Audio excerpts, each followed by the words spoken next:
Talking about Eurovision there, because today is day one of applications being open for people who want to compete for Canada in Eurovision, because this is going to be the first year Canada will be competing in that Eurovision Song Contest. We're actually going to hear from a Manitoban later in the show who was the first ever Canadian to compete in it. She represented Luxembourg in 1986, and she's going to join us on the show to talk about what that experience was like. So stay tuned for that. But let's say hello to the wonderful crew helping put together today's show. Abby Adeyemi is our studio technician and keeping an eye on your weather. As well, we have Travis Peterson in the studio, making us look good on YouTube as well. Sierra Sanders is our studio director this morning. Well, let's say hello now as well to Heather Wells, who's in with a look at news headlines. Good morning. Well, people are assessing the damage near Elkhorn after a tornado tore through last night.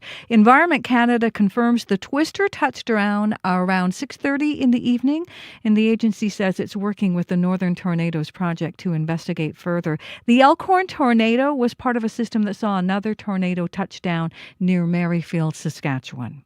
Hundreds gathered at the Forks yesterday to celebrate and support people recovering from addictions. Lillian Cook was there. She struggled with addictions for 25 years but has been sober for the past 4 years.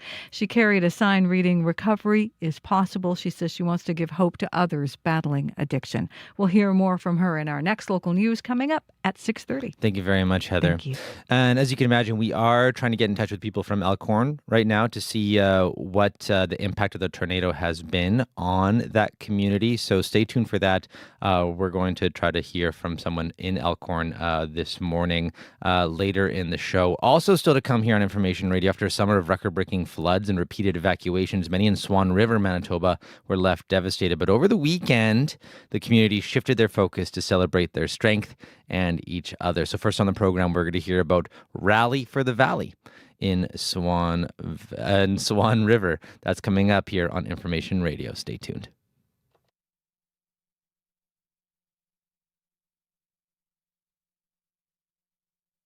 On cue. I'm Talia Schlanger, sitting in for Tom Power. James Acaster is one of Britain's top comedians, but for years he had a problem that just wouldn't go away: his audience. James was so frustrated at his shows that he almost quit comedy. He'll tell you why he didn't, and the moment he realized his audience wasn't the problem. Getting annoyed about it on stage does not help the gig. Q, this morning at 10:30 in Newfoundland, and on CBC Listen, or wherever you get your podcasts.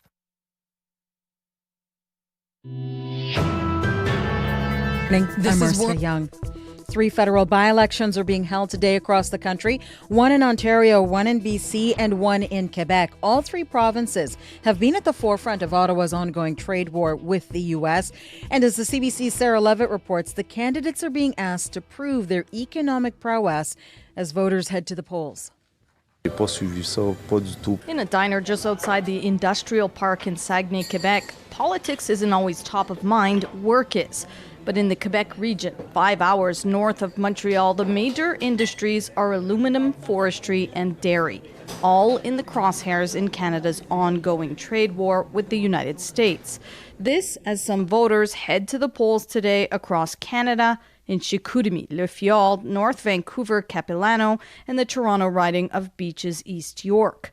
The last 2 Liberal strongholds, but in Chicoutimi, there's a tight 3-way race between the Conservatives, the Bloc Québécois, and the Liberals. Chicoutimi-Le Fjord became vacant because Mark Carney himself nominated Richard Martel to the Senate, which is might be a weird thing considering he's a conservative. Christina Michaud is a former Bloc Québécois MP. She notes Carney took a gamble opening up this riding for a vote, but it might work out well for the Liberals. The trade war with the United States, there are a couple of regions that are more impacted than others. Like in Saguenay, where Sandra Rossignol is the president of the local Chamber of Commerce. She says there have already been workers who have left the region because jobs are hard to come by.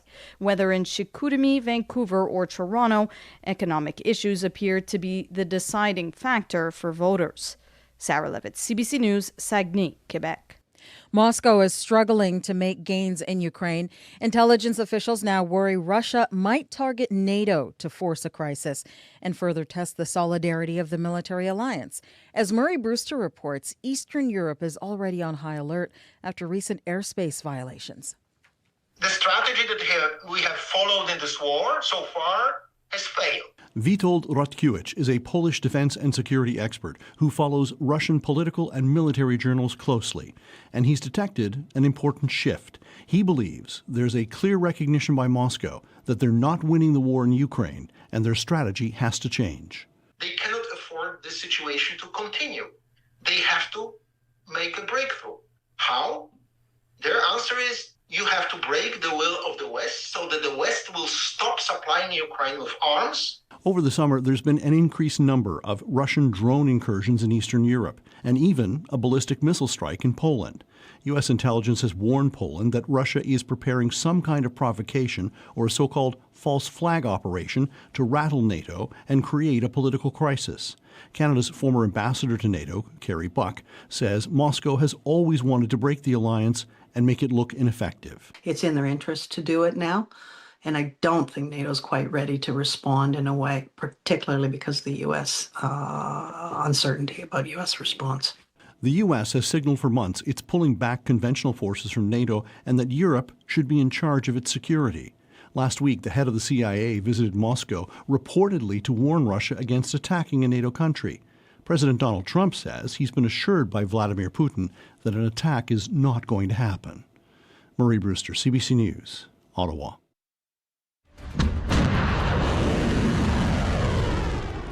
That is the sound of a volley of Iranian ballistic missiles. It marks a return to open conflict in the Middle East. Iran launched the strikes at U.S. bases in Jordan and the United Arab Emirates early Monday. It was a direct response to U.S. strikes near the Strait of Hormuz yesterday. That exchange broke a month-long lull in fighting. Iranian President Masoud Pezeshkian spoke at the Tehran airport before leaving for Kyrgyzstan. We do not seek war. That has been our message to the world until now. However, in the face of aggression, we will not stand by. We are capable of delivering a decisive response. Washington says its initial strikes hit mine-laying forces in shipping lanes. The renewed fighting has already pushed global oil prices past $90 a barrel. At least one person is dead after flash floods tore through parts of the Grand Canyon over the weekend. More than 60 hikers had to be airlifted to safety. At least 14 people are still missing. Asher Farudi is with the American Red Cross. It was a very intense experience for some people escaping the floodwaters. And one of the couples that I talked to as they were being evacuated, they could see that the bridges that they had crossed just like 15 minutes earlier had been washed away by the floodwaters. Officials say the flash flood was triggered by a series of storms on Saturday. Near Tibet's border with Nepal, rescue dogs search a mud-caked pile of rock and debris. But the hope of finding survivors is fading. It's been 6 days since flash flooding in the border region. Entire villages are destroyed. More than 900 people are dead, and more than 4,500 others are missing in Nepal and Tibet. 31 Canadians are among them, according to the last update from Foreign Affairs Canada. Local officials say rescue operations have been suspended several times due to severe weather and the area's rough terrain. A new report out this morning shows that coral is declining globally, and the drop has been speeding up. The report suggests the main culprit is ocean heat. Science reporter Anand Ram explains what it means for these life-giving sea creatures. Coral cover usually around the world used to be above 30 or 40% back in the 80s. But the most recent estimate in Manuel Gonzalez Rivero's report is around 25%. Rivero is with the Australian Institute of Marine Science and compiled millions of observations over the last few years to arrive at that number. The main takeaway is not only that we're seeing a loss in coral cover, but that the window of recovery is getting shorter and shorter. Corals support a quarter of all marine life that we know, but the last few decades have seen extreme ocean heat lead to mass bleaching, where stress turns them stark white. The last 3 bleaching events have all been around El Niños, which heat up the Pacific. It just adds to this urgency. Emily Darling is a coral scientist with the Wildlife Conservation Society in Toronto. Corals have had 9 months, just over a year to try to recover, and now they're facing down the strongest super El Nino on record. More troubling, evidence that El Niños may be stronger now. In warm conditions, corals are building their skeleton with a different chemistry. Julia Cole is a paleoclimatologist with the University of Michigan. Like rings on a tree, she used coral skeletons to look at El Niños going back hundreds of years. What we found is that the variations from year to year were much stronger in the last 40 years than they were prior to 1850. And while that doesn't mean they'll all be record-setting, this year's El Niño is on track to do just that, meaning these life-giving, economy-sustaining corals are in for another hit. Anand Ram, CBC News, Toronto. And finally, closing arguments begin today in the murder trial of Tupac Shakur. Former gang leader Dwayne Davis is accused of orchestrating the drive-by shooting of the rapper in 1996. As reporter Steve Futterman explains, the trial has come down to whether or not Davis's own words prove his guilt. Both sides will make their final summations to the jury. Prosecutors claim Dwayne Davis planned the killing of Tupac Shakur a few hours after Shakur assaulted his nephew in the lobby of the MGM Grand Hotel.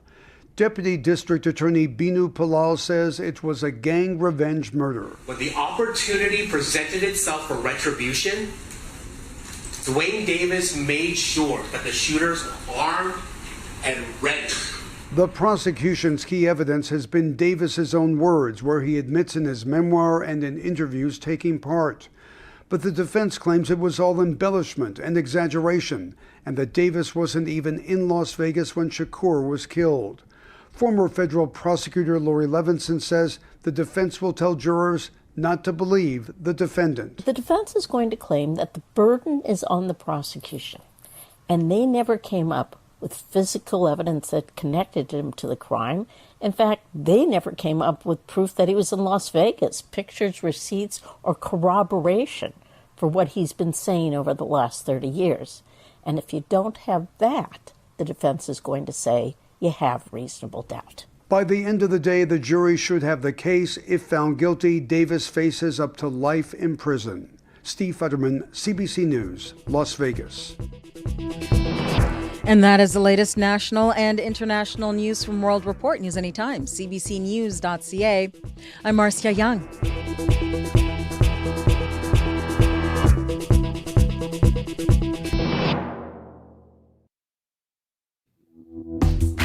Well, good morning, Manitoba. You're listening to Information Radio here on CBC Radio One, 89.3 FM, 990 AM, and everywhere on the CBC Manitoba YouTube page. I'm Corey Funk, in for Marcy Marcusa.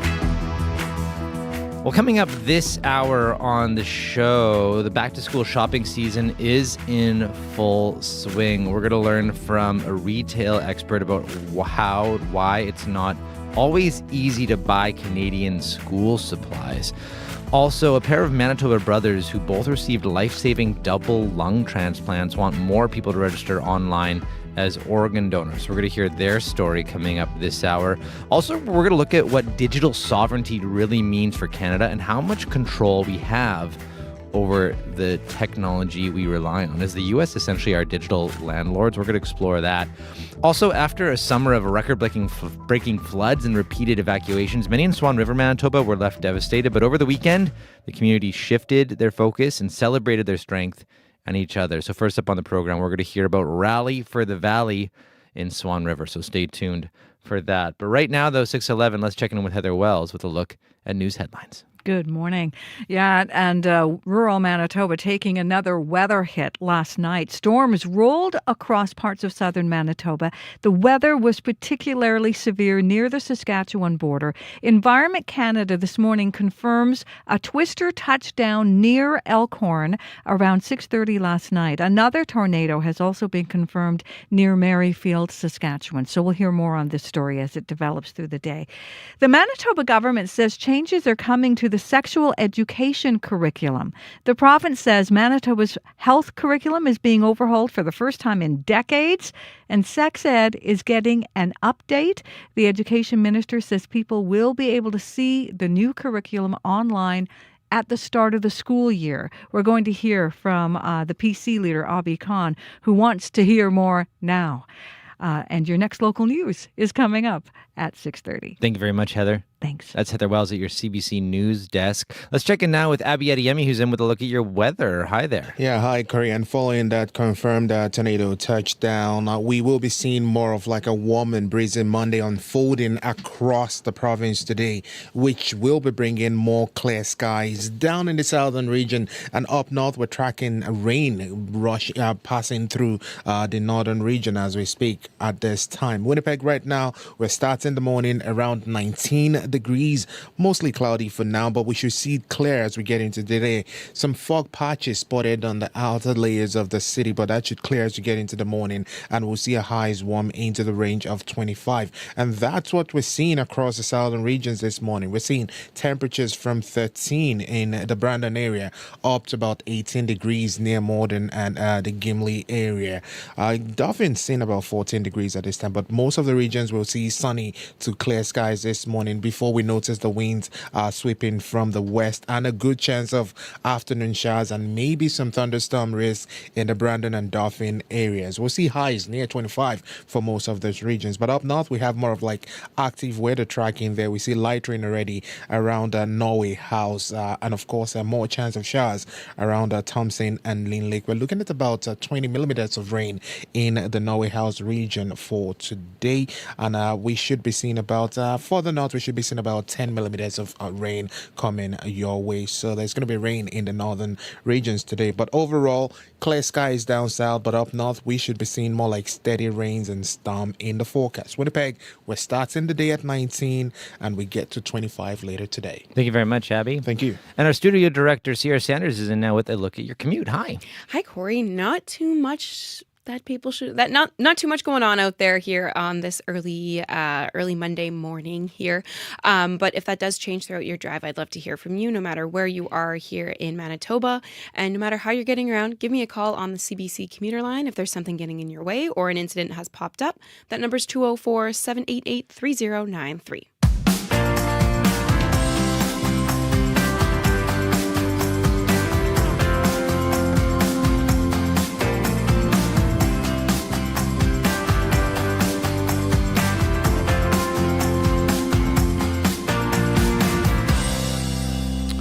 Well, 6:14 right now, and next up here on the show, the community of Swan River is not letting their summer end on a sour note. In the past few months, the town faced record-breaking floods and repeated evacuations, which led to the cancellation of their Canada Day celebration and the Northwest Roundup Rodeo. Now, to reclaim their summer, the Swan Valley Agricultural Society hosted a rally for the valley, and CBC's Chelsea Kemp spoke to the Ag Society's president, Leslie Sambulik, at that event. Tell me about Rally in the Valley. What is it? Recognize the community, recognize the volunteers, recognize the people that were impacted by the flooding, and to just give people a chance to gather, relax, have a good time, and just enjoy themselves. Typically you have the rodeo. What happened this year? So this year, due to the flooding that happened on June 8th and on June 30th, we had to make the decision to cancel the Northwest Roundup and exhibition, mainly because of the lack of resources. And not that there was a lack, but we did not want to pull much needed resources from the area in order to help get our grounds ready. At the time, we were also facing road closures. There was only one way into town. And we have a lot of contractors that we bring in to help us get the grounds ready. And when we met, we said, no, they need to be helping the community. They need to be working on roads. They need to be helping work with people on their houses and stuff. I liked when we were, how you kind of just described, everyone's been affected by flooding. There's not a person, whether their house flooded, a friend, a family member, their drive to work, their drive to Swan, it was insidious. Yeah, even around our board table, we were all impacted in every different way. We had a board member who was evacuated from their home. We had board members who were stuck at home and not able to come in. We had family members who were impacted. Myself, I had to take what used to be a 15-minute drive was now an hour drive to go to work. So we were exhausted, and we felt, even for those of us that didn't have as big of an impact, we couldn't imagine how exhausted those other people were that had been directly impacted. What did it take to kind of make this happen? Because like rodeos, you don't plan them overnight. They take time. We made the decision on July 6th to cancel the Northwest Roundup and exhibition because we needed to have time to let some of our contractors know and to let some of the vendors know. And then we said at that meeting that we were going to give it a week or two to just rest and think it over, but we definitely wanted to do something. On July 6th, we had made a decision to do a donation of $20,000 to the Swan Valley Co-op because they have a Co-op Helps program, and we knew that would go directly to people that were impacted by the flood. So then we met about a week or two afterwards, and we said, okay, what do we want to do? We know we can't do the rodeo, but let's do something that will bring people together, but it's not going to cost them anything. Because we know that there's people that still have not gotten their insurance money and stuff like that. So there's no fee to come to the grounds tomorrow. There's no cost to listen to the music. There's no cost to let your kids go on the bouncy castle. The only cost, I know there's food booths there and the bingo. So, yeah. And what would you say is kind of the general feeling in town now? That it's kind of out of crisis mode and more into recovery? I think there's still some people in crisis mode. I think there's still people that may not be in their homes yet. There's still people that don't know, what their house is going to look like over the next couple of months. I talked to a lady yesterday that said they're not even going to finish their basement. They're just going to strip it and leave it the way it is, because if they do it, what's going to happen, the next time? So there's definitely some people still in crisis mode or a certain type. There's definitely some people still in crisis mode, but it's kind of more of a recovery period. This is the time where people can stop and take a breath, and try and, okay, so the worst is over, we can start to look ahead, and let's share this time with our neighbors, and the community. That was CBC's Chelsea Kemp speaking with Swan Valley Agricultural Society President Leslie Sambulik at Rally for the Valley. How do you listen to your favorite Manitoba shows when you're on the move? Get your daily dose of information radio, Radio Noon, and Up to Speed, live and on demand. Just open the CBC News app, tap the local drop-down, and hit play. It's the easiest way to keep our province at your fingertips. Download the CBC News app today. Well, up next year on Information Radio, there's a growing conversation in Canada about who controls the technology we rely on every day. It's often described as, quote, digital sovereignty. It's about how much authority Canada has over its data and AI technology. And during the recent failed trade talks, the U.S. pushed for closer alignment on digital rules. And for more on this, we're joined by Michael Geist. He's the Canada Research Chair in Internet and E-commerce Law at the University of Ottawa. And he joins us now from Ottawa. Good morning. Oh, good morning. So what does digital sovereignty actually mean for Canada? How do you describe it? Yeah, no, I mean, in some ways you highlighted off the top some of the issues that arise. It seems to me it's fundamentally about both the ability to make Canadian choices in terms of having some of those choices, so we have alternatives to some of the larger, predominantly U.S. players, and also ensuring that Canadian law applies. One of the real challenges at times, especially let's say in the data context, is that regardless of where the data is held, and sometimes even who holds the data, it seems that foreign laws, especially U.S. law, can be applied to Canada's own personal information. I was actually listening to a podcast over the weekend, the New York Times podcast Hard Fork, and one of the guests described it as essentially the U.S. or the U.S. companies are our digital landlord. In a way. So, a lot of Canadian organizations rely on foreign tech companies, particularly American companies, to store and manage their data. What risk does that pose? They do. I think the risks in some ways are even bigger than often perceived, because the potential risks, if our concern is that U.S. law could be applied to the data that's stored, I think the concern is that it's not just U.S. companies. And in fact, it's not even just whether the data is held in Canada or in the United States. It's any company that has a significant U.S. presence can be subject to some of these U.S. rules. So obviously the large U.S. players come to mind. But frankly, we look at some of the larger Canadian players, they've got enough of a U.S. presence that U.S. law suggests that the data they hold, regardless of where they hold it, can still be made subject to U.S. jurisdiction. And what about AI? Does relying on foreign models threaten Canada's sovereignty there too? Well, it seems to me that too kind of cuts both ways. I think there's a lot of emphasis on ensuring that we've got alternatives, that we're not wholly reliant on some of the larger, again, U.S. players, and that there are Canadian or open alternatives available. And we're seeing efforts in that regard.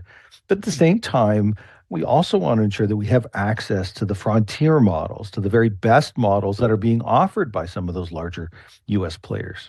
We saw that play out earlier this summer, where there were significant cybersecurity concerns. The U.S. took a regulatory approach where they started limiting access to some of those frontier models, not just outside the United States, but even within the U.S. for a period of time. And if a single government gets to determine whether or not you have access to those frontier models, they're really determining whether or not you've got the very best tools to counter things like cybersecurity threats. And so it seems to me that we want to both have the access to those frontier models, have some assurance that we have access to those models, but then also have the choice to rely on other models when the need arises. So just give us a sense, how much influence do U.S. tech companies actually have over Canada's digital policies? Yeah, that's a really fun question. It seems to me less than is sometimes perceived. If you take a look at some of the rules that we've passed, say in the cultural space, oftentimes those U.S. companies don't get their way. The Canadian culture sector has been fairly effective in lobbying on some of those rules. That's why we see them unhappy with some of the things and that come out of this legislation. And we see several bills right now before Parliament that is certainly not what they have argued for. Where things change, though, it seems to me, is once you enter into, say, trade talks, as we have been over the last number of weeks, and the U.S. government comes to the table as well. And that combined effect of the U.S. government often acting on behalf of the interests of some of those larger U.S. players within the context of trade negotiations where there's a lot of give and take, that's where it becomes, I think, far more powerful when it comes to influencing policy. So what does Canada need to build or invest in then if it wants more control over its digital future?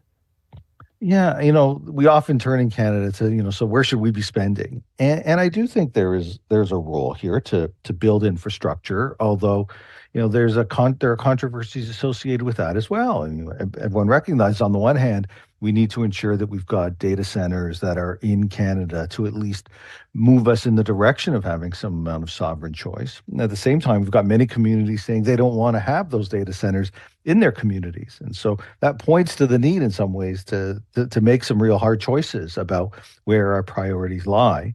And at the same time, recognize that it's not just about the infrastructure. We've also got to focus on what those legal rules say. And finally here, when the U.S. talks about, digital trade alignment, it's a quote there. What could that mean for Canada? Yeah, we're really left to wonder what exactly that meant, because it was really the first time we'd seen that term. We know that there were elements there on the cultural policy space, of the streaming law and the news law that we had that were quite controversial, and the government's already made it clear they're willing to move back from that. But the bigger question is around some of the things we've been talking about, around data, around privacy, around AI. Was that included in the draft? The truth is we don't know, because the text hasn't been released. But that's where I think a lot of the questions are when we're looking ahead to the future of some of the more controversial and more challenging digital sovereignty issues. Well, Michael, thanks for your time this morning. Really appreciate it.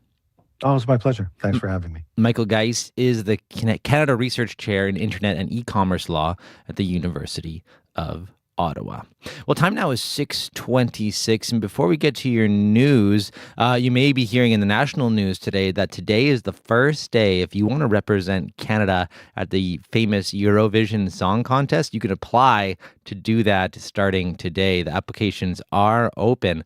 And fun fact about that, just because Canada hasn't been allowed to compete in that contest until this coming year, that doesn't mean Canadians haven't competed in the past. And in fact, the first ever Canadian to compete was a Manitoban in 19 1986.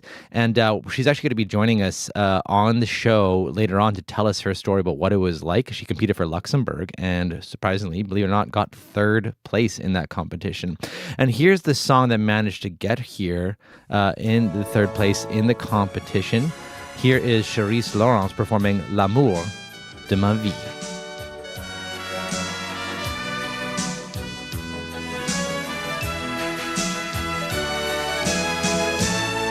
J'ai tant d'amour en moi, sans raison, tellement le cœur qui bat, sans raison, que je veux bien partir un jour pour la raison d'amour.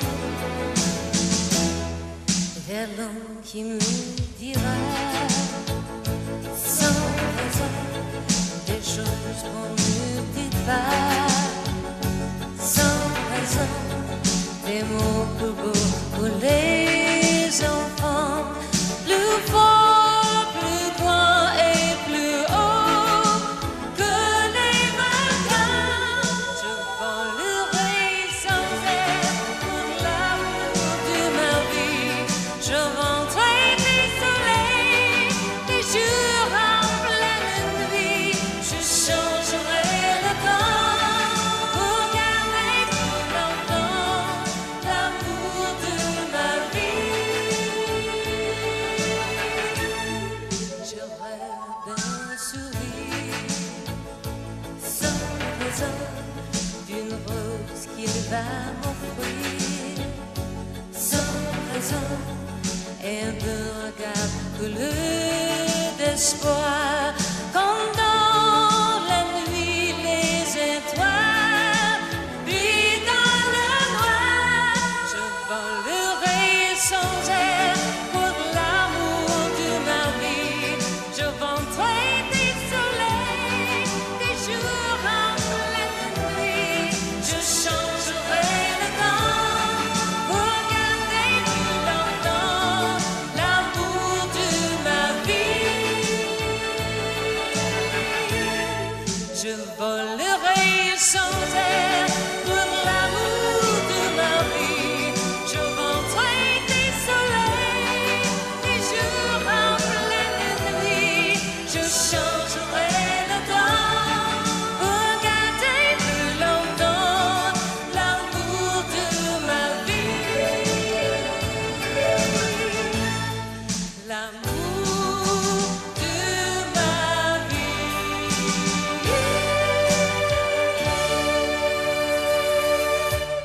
That's Manitoba's own Charisse Laurence with L'amour de ma vie. That song was performed live. That was her performing it live at Eurovision in 1986, and it got her third place. She was representing Luxembourg. And in the meantime, we want to hear from you. She's going to be joining us actually at 7:40 today to talk about that experience, what it was like. She was the first ever Canadian to perform at Eurovision. We want to hear from you. What do you think? Who do you think would be a good Canadian to represent Canada at Eurovision this coming year? It's the first year Canada is part of the competition. Bonus points if it's a Manitoban, but if you think there'd be a Canadian artist who would represent Canada well and could win it, 204-788-3205. That's 204-788-3205. Time now for your CBC News from Manitoba. This is CBC News. Good morning. I'm Heather Wells in Winnipeg. At 6:30, it is 19 degrees. We are clearing after storms rolled through overnight. Might see a bit of fog hanging around this morning. And the wind is going to pick up, becoming southwest 40, gusting to 60. A warm high for this last day of August of 25. Picking up the pieces near Elkhorn, near the Saskatchewan border. Environment Canada confirms a twister touched down around 6:30 Sunday evening. The agency says it is working with the Northern Tornadoes Project to investigate further.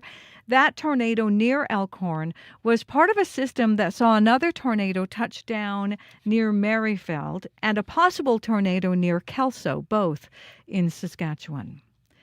The Manitoba government says changes are coming to its sexual education curriculum. The province says Manitoba's health curriculum is being overhauled for the first time in decades, and sex ed is getting an update. The education minister says people will be able to see the new curriculum online at the start of the school year. PC leader Abi Khan says his party supports the update, but wants more information now. I would like to see what the curriculum has in it. We would be in support of, updating the curriculum with consultation with teachers, with the appropriate people at the table. The new curriculum is being rolled through a voluntary 2-year pilot program. The education minister says about 24 schools are part of that pilot. A 24-year-old man suffered serious injuries after a stabbing at a Freshco on Friday. Police say the suspect took a number of items from the Sargent Avenue store and tried to leave without paying. When a security guard tried to stop him, officers say there was a struggle and the guard was stabbed. The victim was treated in hospital. Police arrested a suspect on Saturday.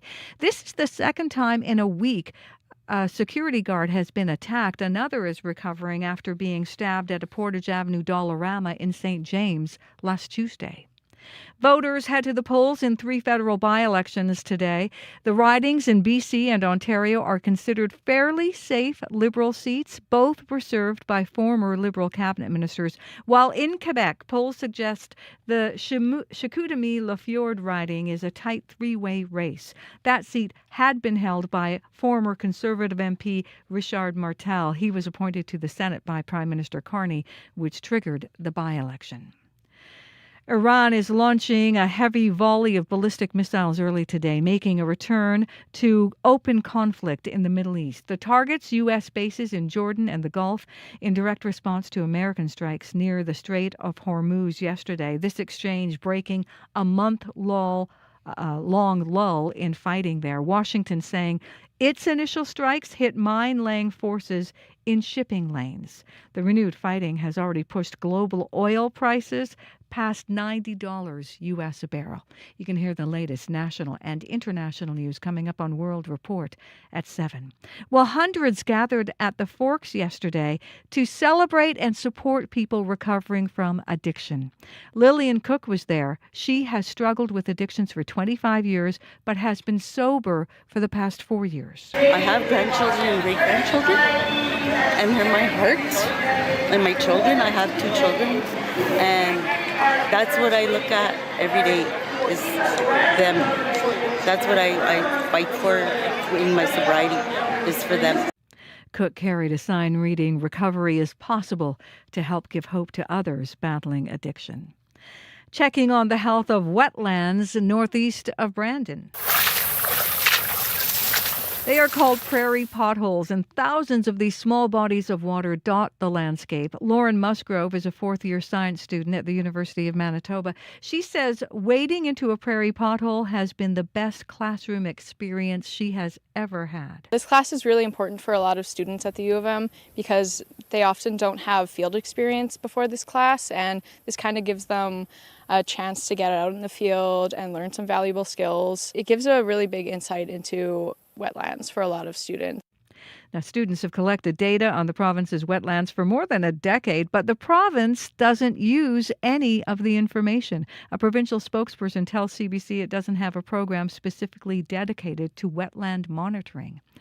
You can find more news updated throughout the day. All you have to do is head to cbc.ca/Manitoba. Thank you very much, Heather. Thank you. That's Heather Wells at your CBC News Desk. You're listening to Information Radio here on CBC Radio One. I'm Corey Funk in for Marcy Marcusa. And Abby Adiemi's in now with a look at your weather. Hi there. Hi, Corey. The province still dealing with that aftermath of some areas in the province, rather dealing with the aftermath of the tornado that struck the Elkhorn area last night. And today we're looking at more of a warm and windy one down south, while up north we're tracking a rain passing in the region at this time. Here in the Red River Valley region, Winnipeg, we're still at 19, mostly cloudy outside. That should clear. We're heading to a high of 25. You will notice the winds really pick up from the southwest later, and we'll see some clear conditions as we get into the day. Now you look at all the southern regions. We're talking about Morden and Gimli, hovering between 18 and 19 degrees at this time. time. Dauphin, Brandon, we're seeing 14s and 13s in that part of the province. Most of the regions down south will see sunny conditions to clear skies as it turns windy, while the Brandon and the Dauphin area will be facing a good chance of showers and some thunderstorms with highs ranging from 19 to 25 depending on where you are. Then we go up north, we're looking at wet weather dominating the region, the Par, Flin Flon, Norway House. We're seeing temperatures holding steady near 19 degrees with light rain and a good chance of thunderstorms. We should be seeing about 20 millimeters of rain come through that part of the province. While for the Thompson and the Lynn Lake area, we're seeing 15 degrees in that part of the province. Incoming rain also will be bringing about 10 millimeters, and we'll see highs in the range of 19s and 21s in that part of the province. But for Gillam, Tudula Lake, we're seeing 10s to 13 degrees in that part of the province, and Churchill is at 9 degrees at this time, experiencing sunshine that will turn to afternoon rain in the Gillam area, with northern highs spanning into from 17 to 25. So overall, we're looking at clear, warm conditions and breezy conditions in the southern regions, while up north we're tracking active rain systems through the north. For Winnipeg, 19 at this time. We expect sunshine and, of course, southwest winds with a humid high of 25. It's going to feel like 29 today, so the humidity, you'll definitely feel it. Thank you very much, Abby. Thank you. It's Abby Adiemi with a look at your regional forecast. Now, Sierra Sanderson with a look at the commute. Hi. Hi, Corey. Not too much going on out there this morning. I haven't, I should say that the commuter line has been very quiet so far this morning. But I do want to remind people today is August 31st. And you know what that means. Tomorrow, summer's over? Yes, one summer is unofficially. over. Officially, summer's over. 1.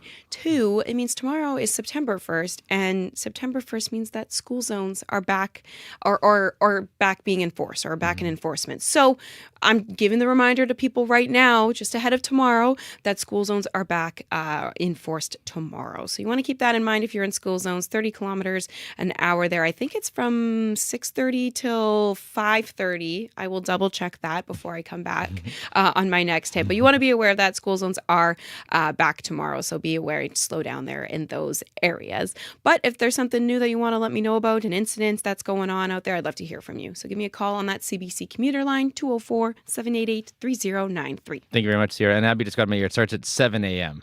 Tomorrow morning. So thank you very much for checking into that, Abby.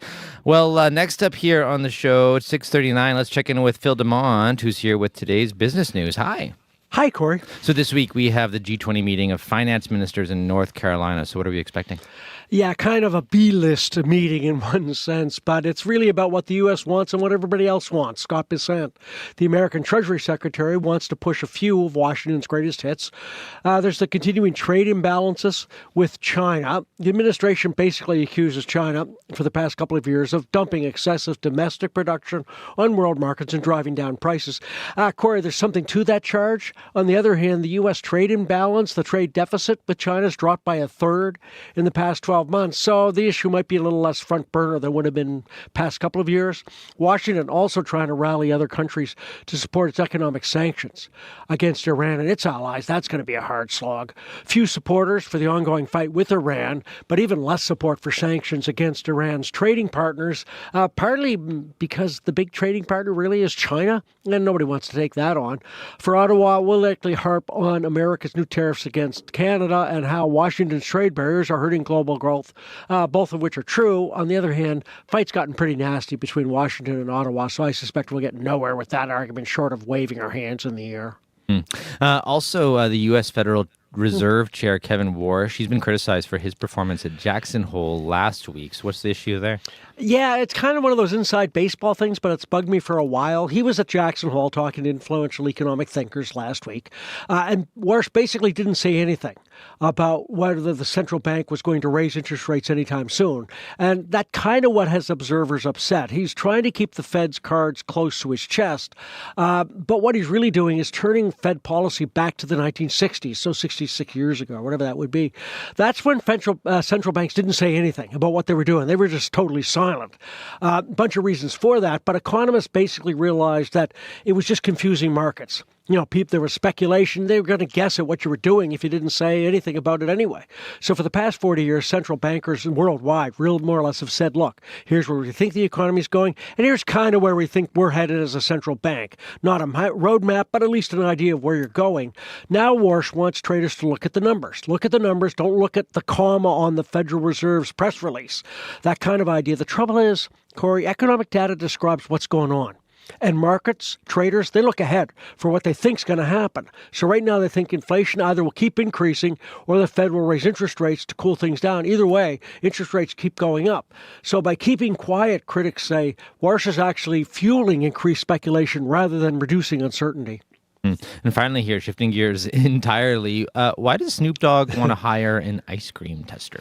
Yeah, because he wants to expand the reach of his and his son's company, ice cream company, Dr. Bombay. And to do that, he wants to get more interesting flavors, more worldwide ones, things like ube, squid ink, and the always controversial, if you've ever had it, durian. And basically, their taste more or less you get in Asia, Africa, places like that, not so much Canada and the U.S. Savvy rapper willing to pay something like $10,000 a month. Turns out, though, that's standard pay for a full-time tester. Now, these are people with advanced science degrees, not somebody with a bib and a spoon. But the real money, odor judges. Yep, people who smell for a living. You can make $60,000 plus if you're the person who sniffs out bad breath or stinky body odor. $300,000 if you're at one of those big perfume houses. But, Corey, you can only hope to be George Aldridge, and also known as Nostradamus. He's NASA, the space agency's chief smeller since 1974. What he does is sniff out stinky gear before the astronauts head off into space. Why, you ask? Because you can't open a window if you get a bad smell in the International Space Station. I had no idea that was a career path. I wish if I would have known, maybe I would have done something different. Yeah, study up on that one. Yeah, if only. Okay, well, thank you very much, Phil. Thanks, Kurt. That's Phil DeMont with your business news.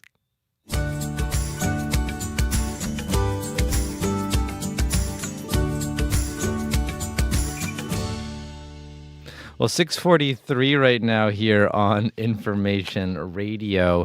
And next up here on the show, online organ donor registration is the highest it's been in our province, according to the Transplant Manitoba. The digital program was launched over a decade ago, and although it's seeing record-breaking numbers, only 6% of eligible adults are registered. That comes out to 75,000 people. Advocates say those numbers need to grow to save more lives, and a pair of Manitoba brothers are in support of that push. Adrian and Paul Mayer both received life-saving double lung transplants, and they spoke to CBC's Santiago Arias Orozco, and Adrian shared his story first. I was having trouble, like cutting the lawn. I was exhausted after a very short period of time. I had a cough, like a dry cough that, was quite unlike a cough from a cold or something. So I was sent to see a respirologist at St. Boniface Hospital. And he knew right away that from what he could see on the x-rays that things weren't normal at all. And so they confirmed through a CT scan that I did have scarring of the lungs. And even at that point, they could see honeycombing in the lungs, which is a definite indicator that you have pulmonary fibrosis. It's a disease that there is no known cause and no known cure. And it's fatal. And so that kind of hits hard when you sort of get that news. And then I finally was starting to have a lot of trouble doing things, moving. In 2014, you put me on oxygen 24/7. And then in early 2015, 3 of the top respirologists at Health Science Center, they managed with their counterparts in Edmonton at the University of Alberta, somehow made all the arrangements that they would accept me there as a patient, because they'd been trying to team up with Edmonton or Toronto at that time, but 6 months had transpired, nothing had happened. So at the 11th hour, they put me on a medevac, a Manitoba medevac jet, and I was flown to Edmonton, sort of as a faint hope thing, because there was no other alternatives at that point. And once I was admitted there, within 2 or 3 days, the head of the transplant team there said, "I think we have a set of lungs for you. They look like they're great lungs, He says, the only problem is that, and I'm thinking, like, what can be so bad? He says, well, the donor of these lungs had a occasional use of marijuana. I said, hey, no problem, I'll take them. I think within a year after transplant, I was able to renew my pilot's license. I went back to hunting, fishing, doing all kinds of things with the grandkids and the kids, and it never really slowed me down. I was a gardener like before, so I was able to go back to that, as well as woodworking, and it's just normal day things. It's somewhat similar, not quite last minute like Adrian, because Adrian was the first to go to Edmonton, so it was all new, and whereas, thank God to him and a few others, that it was already established before my opportunity came. And it was sort of a rare disease at the time when Adrian was diagnosed. So when they suggested I may have, Adrian said it's not likely. Well, it turned out our family, it's hereditary in our family. We have 4 members of our family who have pulmonary fibrosis, which is terminal disease. And it's a tough diagnosis to get. You look at life a whole lot different. How much time do I got left? It progresses faster in some people than others. For me, I had a little more time. Adrian's went quite quickly. So that little more time, I was able to plan and prepare. But like Adrian, you're homebound. You're stuck at home. You're in wintertime. You're on oxygen. You just don't have the breath to even go to your doctor's appointment. It's a challenge just to do that. So you kind of live in your bubble at home and you waiting for that phone call that a donor might come available and whatnot. And after time goes by, you start to get scared. It's like, is this it for me? And then I got that phone call. And wow. So off we went to Edmonton and whatnot. It was a great program and whatnot. And thanks to my donor, I have my wife is happy to. I'm still here for her. You just can't imagine that it'll ever go back when you're on oxygen and whatnot. You're thinking the transplant will give me a better quality of life, but nothing like this. It's incredible. I'm as strong as I ever was before, maybe stronger, and I can do anything I want. It is absolutely life-changing. That was Manitoba brothers Adrian and Paul Mayer sharing their story about both receiving life-saving double lung transplants in hopes of encouraging more people to register as an organ donor online. Local news is in decline across Canada, and this is bad news for all of us. With less local news, noise, rumors, and misinformation fill the void, and it gets harder to separate truth from fiction. That's why CBC News is putting more journalists in more places across Canada, reporting on the ground from where you live, telling the stories that matter to all of us. Because local news is big news. Choose news, not noise. CBC News. 6:49 right now here on Information Radio, and still to come this next hour here on the show. It's almost time to go back to school, and some kids will be learning at home.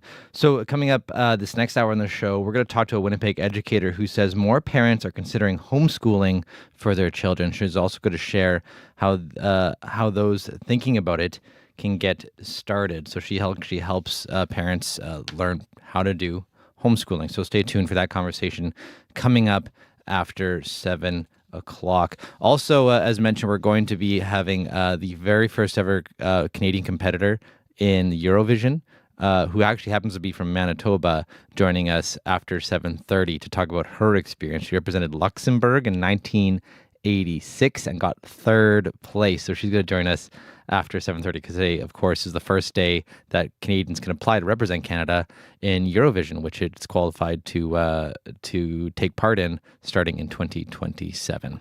Well, up next year on the show, speaking of back to school, nothing ruins the summer vibes faster than ads like this. First day of school, you're going to be late. Back to school is back. With school supplies as low as 25 cents. Back to school deals? That was easy. Save money shopping back to school on Amazon. Boo! Buzzkill messages have always come around this time of year, and things are a bit different right now, with more Canadians trying to avoid buying American products. However, there's a problem. It's not as easy to buy Canadian for things like pencils and calculators.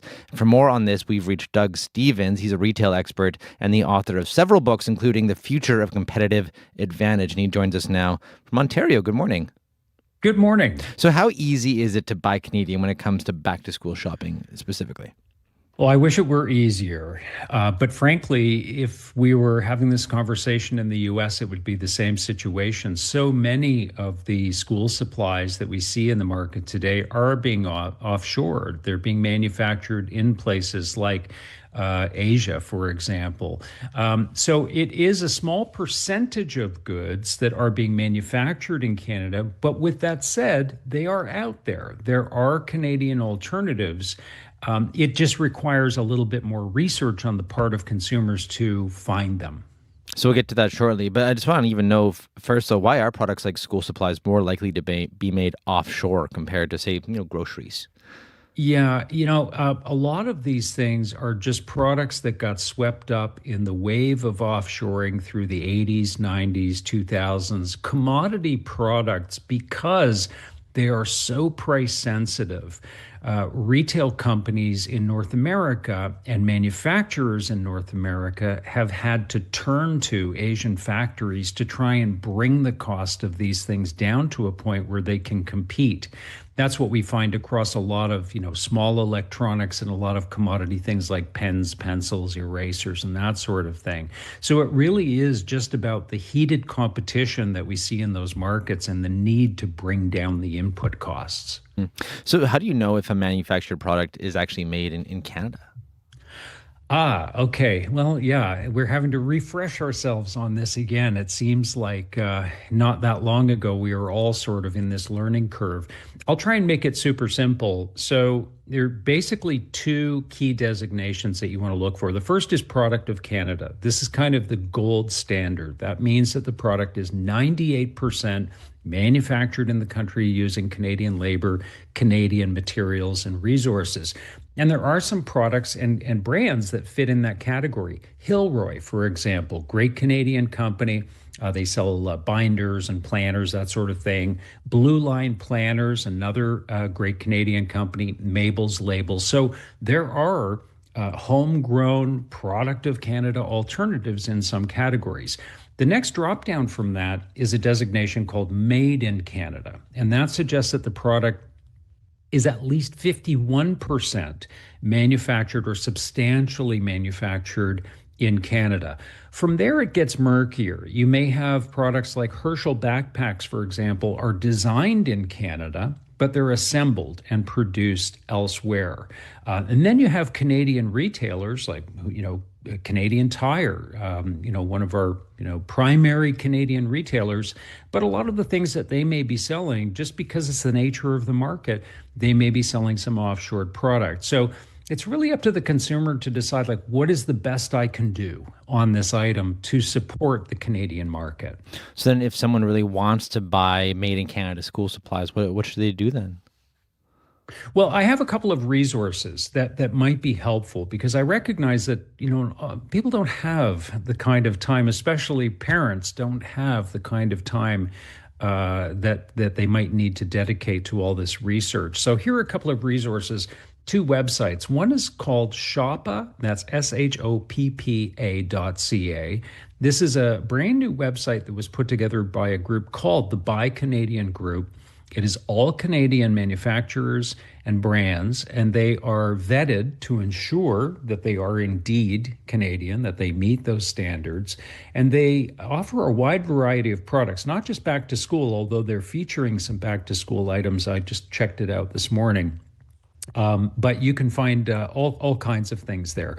The other one is madeinca.ca, and this is an older website that came about when the trade dispute first started and this Buy Canadian wave began. Madeinca.ca will allow you to plug in any product that you're looking for, and it'll provide you with Canadian alternatives that you might not have otherwise been aware of. So there's a couple of sites that can act as resources to cut down the legwork. A lot of parents might also be taking their kids shopping for new clothes this week. What are their options there? Well, we find the same sort of thing. You know, it's just the nature of manufacturing today, particularly in the apparel market, where so much of the fashion that we see in the market is being manufactured in either China or Bangladesh or Vietnam. So it's hard to get around that. It's not to say that there are no clothing manufacturers in Canada. Certainly there are, and they can be found, but they tend to be more niche, more boutique. But I would say the best thing you can do in that market is buy from a Canadian retailer. And there are some really great Canadian retailers in the apparel market. Companies like Lululemon, for example, Aritzia, Simon's department store also tends to sell a lot of Canadian brands. And, at least there you're buying from a Canadian retailer. On the discount side, Giant Tiger is a great option as well if you're looking to save money. So there are Canadian options in apparel as well, not so much on the manufacturing side, but certainly on the retail side. Well, thanks a lot for joining us this morning. Really appreciate it, Doug. My pleasure. Thanks for having me. Doug Stevens is a retail expert and the author of several books, including The Future of Competitive Advantage, a business plan to save your customers, your company, and democracy. And he joined us this morning from Ontario. Well, 6:57 right now. Let's check in with Heather Wells with a look at news headlines. Good morning. Good morning. Well, assessing the damage near Elkhorn after a tornado tore through last night, Environment Canada confirms one twister touchdown around 6:30 in the evening near Elkhorn, and the agency says it's working with the Northern Tornadoes Project to investigate further damage reported nearby in Kola to see if that was part of the same tornado or if it was a second tornado. So we'll bring you the latest on that. And a 24-year-old man suffered serious injuries after a stabbing at a Freshco on Friday. Police say the suspect took a number of items from the Sargent Avenue store and tried to leave without paying. And when the security guard tried to stop him, officers say there was a struggle and the guard was stabbed. The victim was treated in hospital.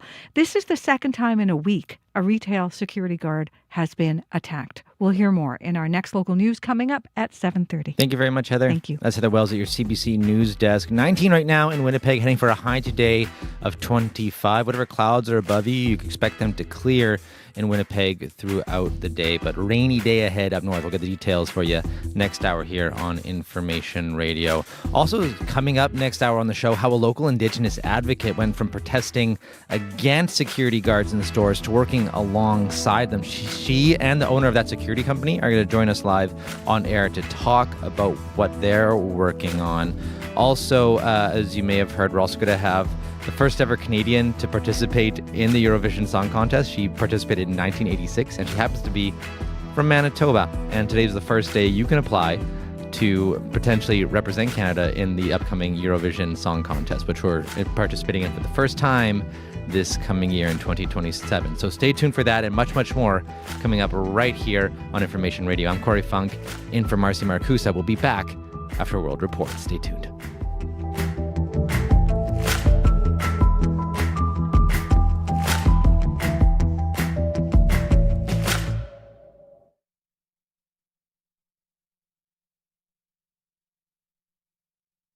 The Current. I'm Paul Hunter. There's a lot going on in Canadian politics right now. 3 federal by-elections, a Quebec election call, not to mention the latest news in the trade dispute. We're freeing it up on an emergency basis because Canada has been ripping us off for years. Our national affairs panel is here to bring you up to date, coming up on The Current. The Current, this morning at 8:37, 9:07 in Newfoundland, and on the CBC Listen.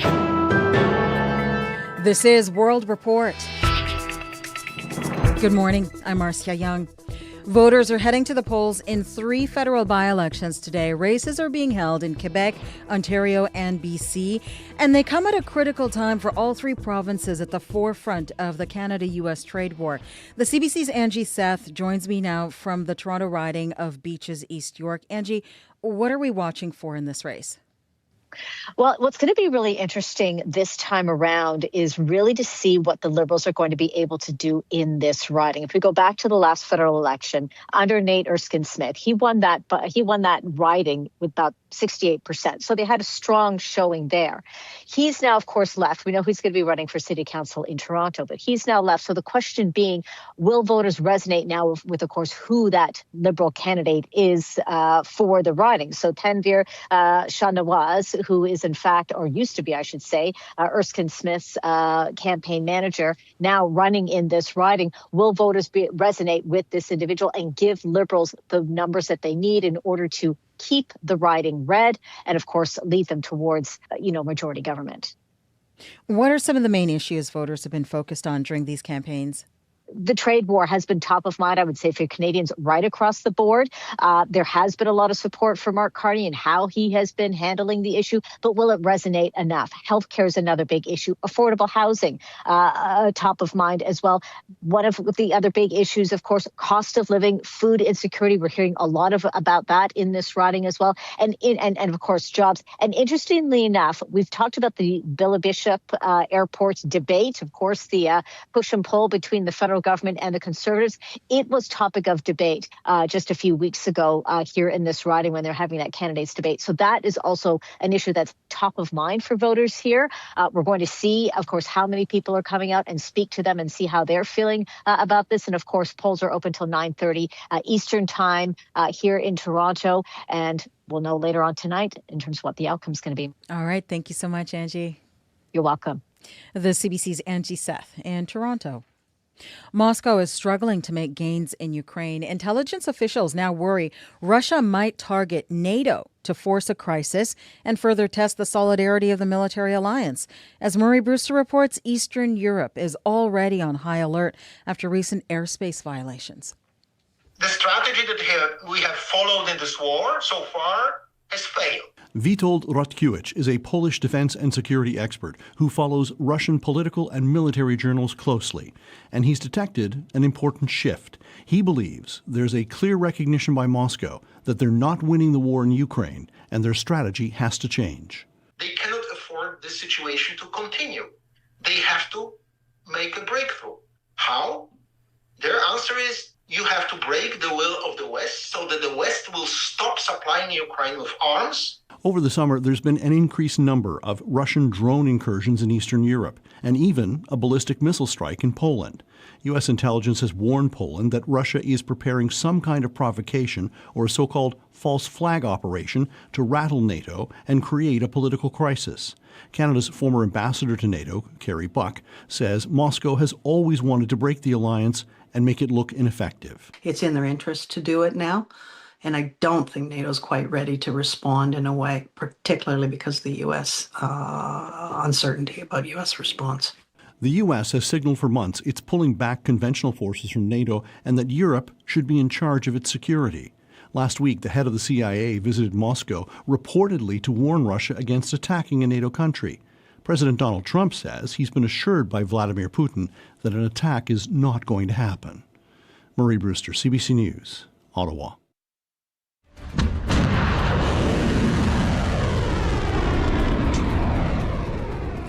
That is the sound of a volley of Iranian ballistic missiles. It marks a return to open conflict in the Middle East. Iran launched the strikes at U.S. bases in Jordan and the United Arab Emirates early Monday. It was a direct response to U.S. strikes near the Strait of Hormuz yesterday. That exchange broke a month-long lull in fighting. Iranian President Masoud Pezeshkian spoke at the Tehran airport before leaving for Kyrgyzstan. We do not seek war. That has been our message to the world until now. However, in the face of aggression, we will not stand by. We are capable of delivering a decisive response. Washington says its initial strikes hit mine-laying forces and shipping lanes. The renewed fighting has already pushed global oil prices past $90 a barrel. More than 4,500 people are unaccounted for in last week's flash flooding along the Nepal-Tibet border, and more than 900 people are confirmed dead. As the work continues today to find survivors, some people are beginning to return home. The CBC's Briar Stewart has that story from the village of Devagat, Nepal. In the neighborhoods of Devagat, it's hard to figure out where some houses once stood. Residents say more than a dozen were swept into the river, which still violently churns. Other homes are covered in layers of sticky, ash-gray mud. Large trees and branches hang from the second floor of an apartment building, thrown up there by the force of the water. We ran, like no warning, nothing, only just our flood is coming, so we just ran. 24-year-old Sujata Tukar returned to her home to salvage an empty gas tank which they used to store cooking fuel. They, along with hundreds of others, are now living in a nearby school. And what was it like coming back here for the first time? It's horrible. Nothing left. People are sifting through destroyed houses, bundling up muddy blankets and other belongings. Many wear scarves or masks over their faces because the wind carries the putrid smell of bodies still believed to be buried underneath. Across the flood zone, 31 Canadians remain missing. A few of their relatives have arrived in Nepal to check hospitals. Many others have signed a letter calling on the Canadian government to share resources like drones and infrared cameras with Nepal. Nepal has not allowed foreign rescue crews to come in and help, just specialists from India and China to help search the mountainous tunnels. Briar Stewart, CBC News, Devagat, Nepal. At least one person is dead after flash floods tore through parts of the Grand Canyon over the weekend. More than 60 hikers had to be airlifted to safety. At least 14 people are still missing. Asha Faretti is with the American Red Cross. It was a very intense experience for some people escaping the floodwaters. And one of the couples that I talked to as they were being evacuated, they could see that the bridges that they had crossed just like 15 minutes earlier had been washed away by the floodwaters. Officials say the flash flood was triggered by a series of storms on Saturday.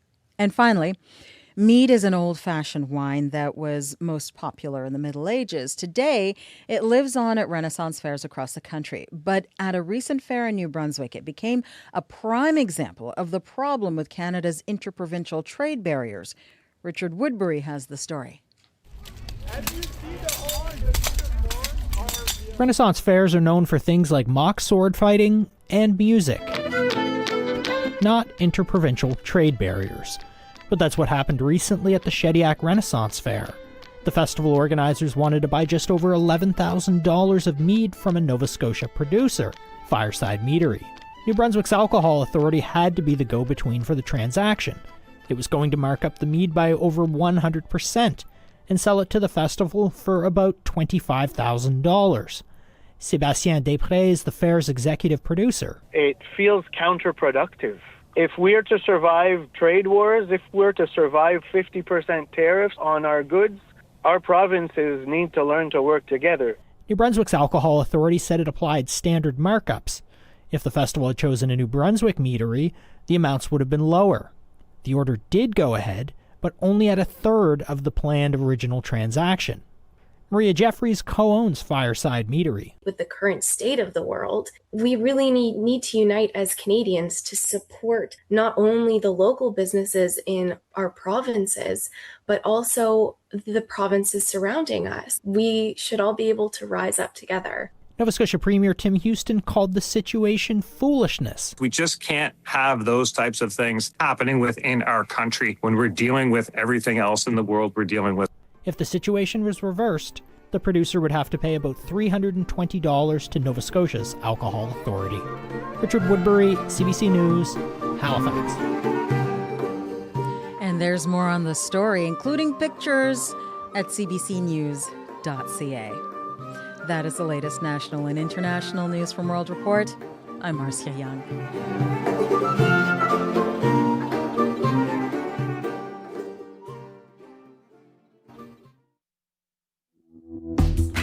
Well, good morning, Manitoba. You're listening to Information Radio here on CBC Radio One, 89.3 FM, 990 AM, and everywhere on the CBC Manitoba YouTube page. I'm Corey Funk, in for Marcy Marcusa. Well, coming up this hour on Information Radio, lots of interesting stories to talk about here as Winnipeg stores try and combat theft. Seeing security guards at the supermarket is nothing new, but some of them will soon be joined by, quote, ambassadors stationed there to make sure no one is racially profiled. We're going to get all the details on how the program works, and we'll meet Impact Security's first ambassador, who at one time was protesting Indigenous people, profiling Indigenous people at stores, and now she is helping that security company as an ambassador. So we're going to hear that story coming up later this hour. Also, we're going to hear from the first ever Canadian to participate in Eurovision, who happened to be a Manitoban in 1986. Also, you're going to want to stay tuned because we're also going to be talking to someone who is helping people learn how to homeschool, teach people how to homeschool their kids. So that's coming up first here on Information Radio. But right now at 7:11, let's check in with Heather Wells with a look at news headlines. Good morning. Well, the sun's up, and that means investigators will soon be out in the Elkhorn area assessing damage after a confirmed tornado touchdown last night. Happened around 6:30 in the evening. Environment Canada says it has received reports of structural damage near Elkhorn and nearby in Kola, and investigators will see if that was part of the same tornado or if it was a second tornado. Now, Environment Canada says Kola also recorded the highest amount of rainfall in last night's storms, 73 millimeters, followed by 55 in San Clara, 41 in St. Lazare, and the Duck Mountains reporting 37 millimeters of rain last night. So we'll bring you more on the stormy weather that tore through western Manitoba last night. The Manitoba government says changes are coming to the sexual education curriculum. The province says Manitoba's health curriculum is being overhauled for the first time in decades, and sex ed is getting an update. We'll have more coming up in our next local news at 7:30. Thank you very much, Heather. Thank you. And behind the scenes, Sierra Sanders has been working very hard to chase some farmers, a family farm that's been devastated by the storm in Kola, Manitoba. So we're working on getting them on the line potentially to join us this hour on the show. So stay tuned for that conversation coming up potentially this half hour if we can get them online. Obviously, they're very busy people, so we'd be very grateful if they'd come to join us on air to share their story. But right now, let's check in with Abby Adeyemi, who's in with a look at your weather going forward. Yeah, Corey, good morning. We're looking at more of a windy and warm day across the province today. Up north, we're still tracking those rainy conditions sweeping through the Flin Flon Norway House at this time. And there's a good chance of showers towards the far northern part of the province. We're talking about that region up north. We should be seeing accumulations of about 10 to 20 millimeters of rain. But the southern regions, it's more about the breezy conditions that's going to be picking up as we get into the day, and we will see lots of clear skies today. Highs down south, we should see it between 24s and 25s, while up north we should see 17s to 25. Winnipeg right now, we're looking at 19, 20, depending on where you are. Sunshine in the southern region, and those foggy conditions we woke up to should be clearing as you get into your day. So it's more about warm, breezy conditions down south, while up north we're soaking up in the rain.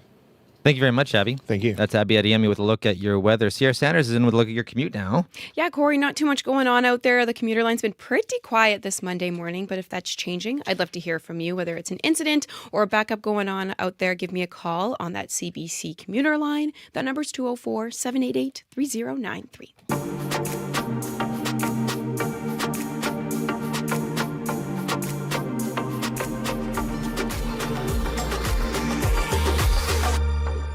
Well, next up here on Information Radio, many students are heading back to school next week. But what about those who are learning at home? According to the Canadian Centre for Home Education, in 2024, more than 5,000 students in Manitoba were homeschooled, almost 40% more than before the pandemic. And as parents consider turning their homes into classrooms, there's more to think about than just buying pens and binders. Alana Chernecki is a former Winnipeg teacher who helps parents learn how to homeschool their children. And this week, she's hosting a webinar for parents. Good morning, Alana. Good morning, Corey. Thank you for having me. So you work with families all over North America, actually. And why do you think more people are considering homeschooling their kids, especially, since the pandemic? Well, I think homeschooling affords families to take control, take the reins over their child's learning, really tailoring it to a personalized program to meet the needs of each of their kids, really leaning into their kids' curiosities and really what makes them excited about learning. I mean, what a great opportunity to connect with your child and to really create a beautiful childhood for them, that weaves in all kinds of wonder and play and wonderful things that the school structure might not necessarily be able to afford. And what are you hearing from Manitobans about why they're, specifically why they're looking to start homeschooling? And, have you noticed, like, in terms of where it's happening, is it happening in cities or is it happening more rurally? Stats are showing that more rural communities are leaning into homeschooling. I think there's a big movement with homesteading these days, wanting to sort of get off the grid. And I just feel that there is a real shift, especially since the pandemic, of really knowing that they are their child's first and best teacher, and they can provide, a really great program of instruction for their children at home. They know their children best. They know, their kids' learning styles, what gets them, enlivened about learning. And so I just see this big shift happening, not just in Manitoba, but globally, of parents just really wanting to not only impart their own family values, but really blend home learning life across learning in a child's day. You mentioned all the things that attract people to homeschooling itself, but how much of it also comes from concerns people have with the public school system, and what are those concerns? I mean, naturally, teachers are really doing the best that they can within the system and structure that they are working within. There's a lot of restraints in terms of resources and energy and time. Teachers are being asked to do more and more. Needs are growing more and more. And, for a teacher sometimes in a classroom of upwards of 25 plus kids, it's really tough to personalize instruction in an authentic way, that weaves in all of those really hands-on, those experiences that really move the needle in terms of learning for kids. So I think when a child learns at home, they are free of those structures, the chiming of the bell and the particular parameters that happen inside a school day. They're free of those at home, and parents can really take time and effort, really prolonging those periods of engagement and interest and inquiry for their children that a classroom teacher might not necessarily have the opportunity to do. And when a family is considering homeschooling their children, how do they get started? Well, it really depends on where you're coming from. Here in Manitoba, the government Manitoba Education has some great resources online. That's where I would start. We are called as homeschoolers to provide an equivalent education. So it certainly doesn't have to look like school at home. When it comes to curricular outcomes and things like that, we're kind of looking at things more as a continuum of learning, but definitely looking online and getting started through the education website. Tons of great resources there. How does it work for things? I know a lot of people aren't maybe necessarily comfortable, for example, with math, especially say if their kids are, maybe in high school and maybe interested in pre-cal or something like that. That could be a lot of stress and pressure to teach something like that. So how do you help parents get over those barriers or those humps to help teach their kids, advanced skills? Sure. Yeah, there's a lot of families that begin homeschooling in the early years because, of course, content and curriculum is seems to be a little bit more manageable at those years. But as children grow, obviously, into junior high and high school years, or middle years, I should say, content does tend to be much more advanced and more specific. There are so many wonderful curriculum out there, math curricula, guidebooks, frameworks. Our websites are here in Manitoba have a plethora of resources. But I love the idea of starting with a sort of a curriculum that's designed for specifically for learning at home, and using that kind of as a guide, and then really leaning into sprinkling in what I call like magic wherever possible, in terms of like, rather than just straight dry worksheet model. That's certainly not the reason a lot of people choose to homeschool, but rather bringing in more hands-on experiences, more fun into the learning. So using the curriculum as more of a guide rather than a model to be followed step by step. One of the criticisms of homeschooling is that, kids miss out on, the social aspects of school, the things that the learning that happens, outside the formal classroom, So what about the fear that the homeschool children don't learn how to socialize with other children and learn skills, say like conflict resolution, for example? I think you'd find a lot of homeschool communities laughing at that sort of myth, because homeschooled children are often the most socialized. They are always out in the field, going out on field trips, engaging in real world life experiences, whether it's at the grocery store, shopping, doing errands, all of those things. Kids have many, many opportunities to practice real life conversation, relating to both peers and adults. Lots and lots of opportunities to socialize. Many, many homeschool children are also involved in co-ops, so getting together with other families, weekly, sometimes more. Many programs also offer daytime programming. So for things like, extracurriculars, karate or art classes, things like that, there are programs that are designed to accommodate daytime programming as well. I imagine also when families make this move to homeschooling, it's a lifestyle change too. So what are the biggest challenges, especially in that first year, that first month even, that families face when they make that switch to homeschooling that you have to help them through? Well, depending on where the parents, have experience with their schooling, oftentimes they're trying to replicate the school day at home. And we know through research and experience that, kids actually don't need 5 hours of seat work and learning, drill and practice style, sitting at a desk with worksheets all day. They certainly don't need that.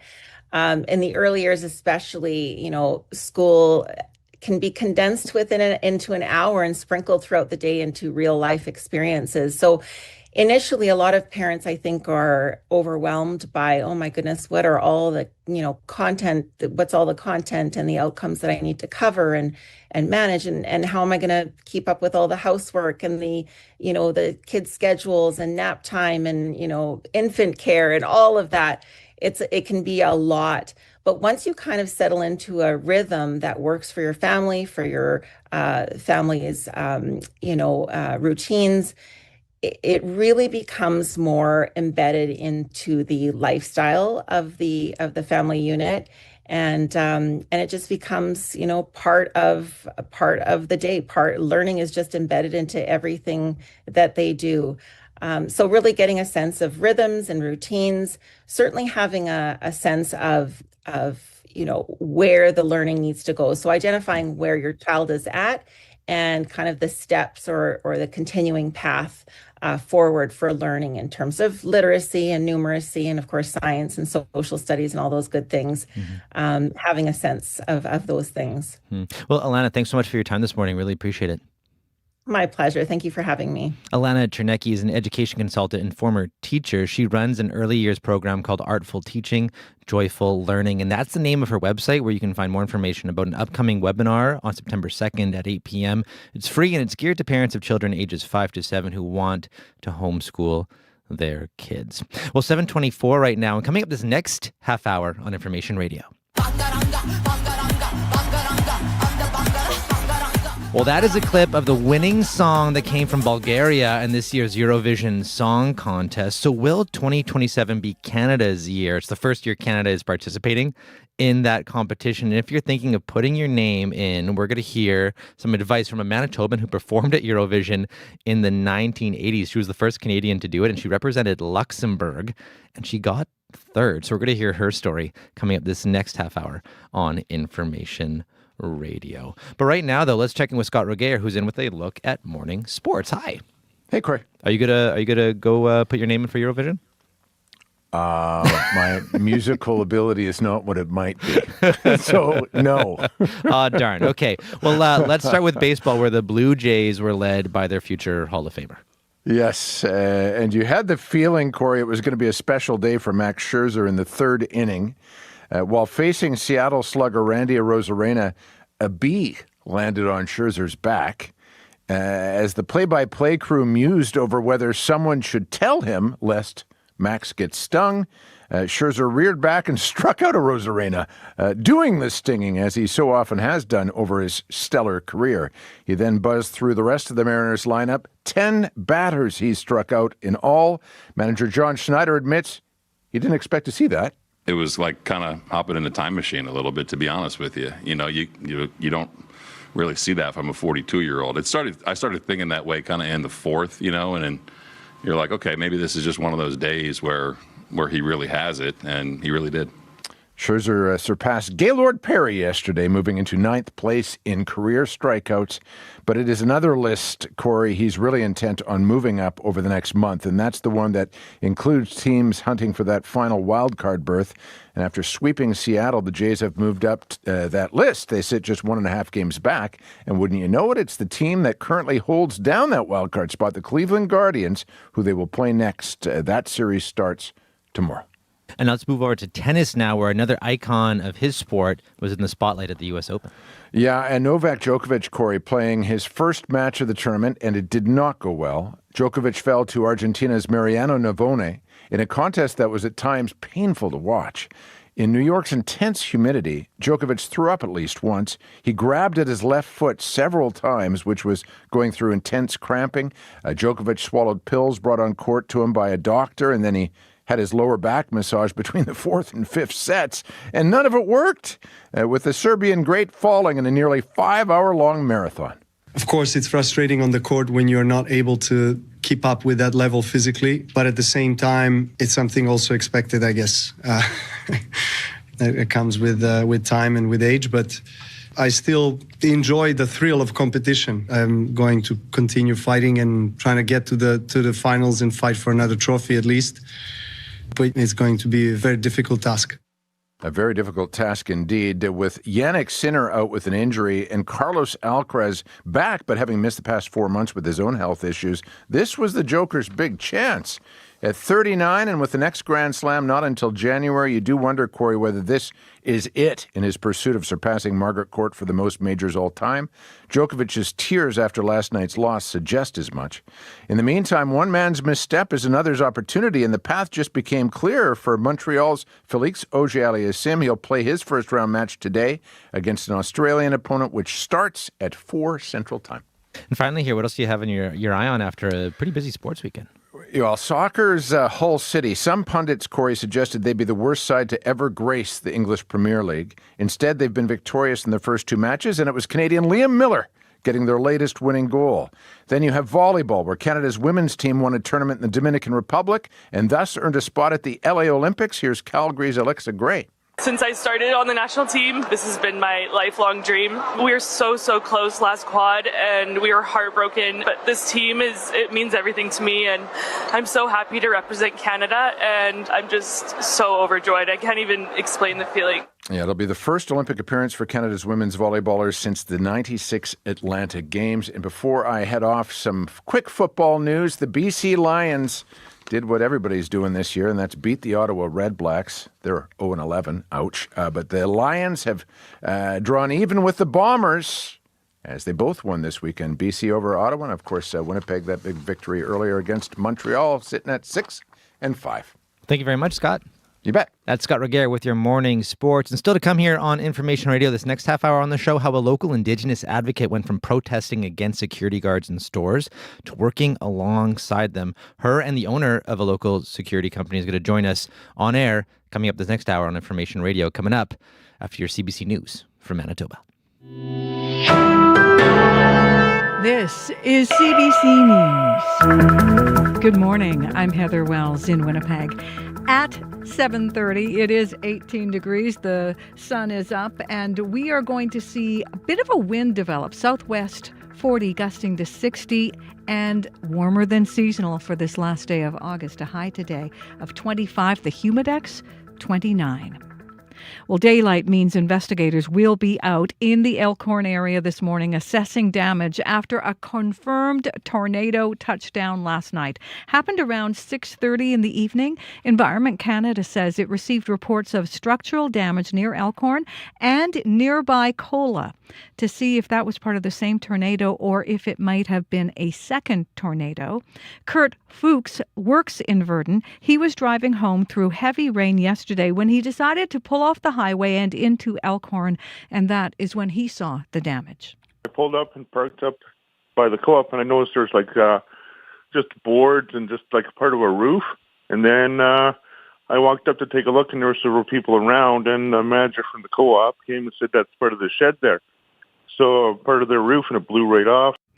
And while Environment Canada investigates, it also says Kola recorded the highest amount of rainfall in the storm, 73 millimeters, followed by 55 in Santa Clara and 41 in St. Lazare.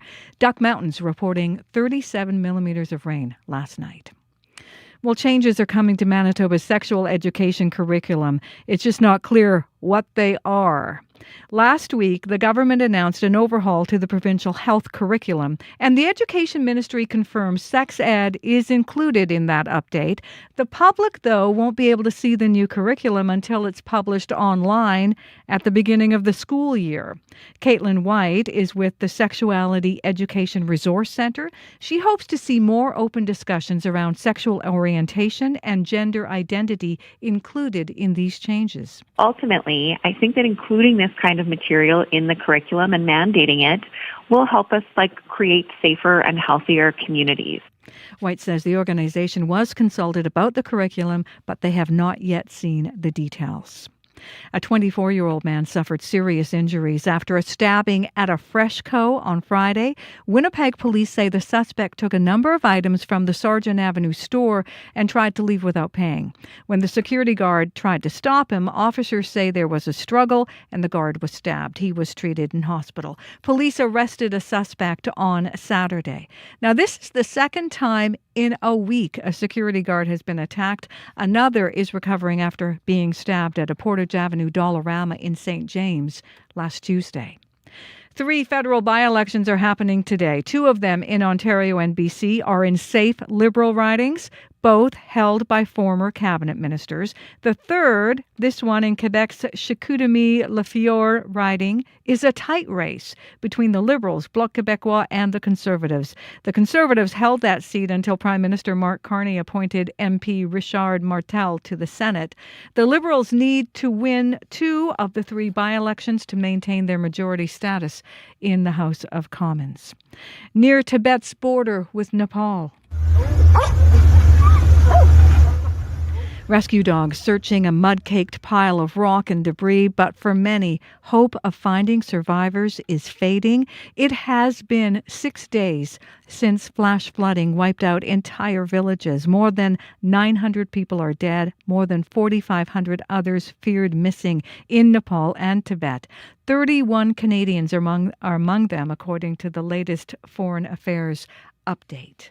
You can hear the latest news nationally and internationally coming up on World Report at 8. Hundreds gathered at the Forks yesterday to celebrate and support people recovering from addiction. It was also a chance for people to hear stories of those who have battled addiction and come through it. People like David Benoit. I come from crime, incarceration. The recidivism in my life was insane, and the subculture, gangs, crime, drugs, the whole 9 yards, right? And if I can do it, anybody can do it. Benoit now works as a recovery support worker with an addictions treatment and healing center to help those who are struggling with addiction. Monitoring wetlands. An instructor at the University of Manitoba's ecology program says the province needs to do better. Gordon Goldsborough and his students have done checkups on wetlands and marshes for a decade. He calls wetlands nature's kidneys because they purify water. They revisit and record the location, size, and health of the areas using a system developed for the Manitoba government, which the government has never used. If you don't have a sort of an objective measurement, well, then it becomes kind of arbitrary. I still encourage the provincial government to adopt a standard way of assessing wetlands that uses something like the protocol that we are presently using.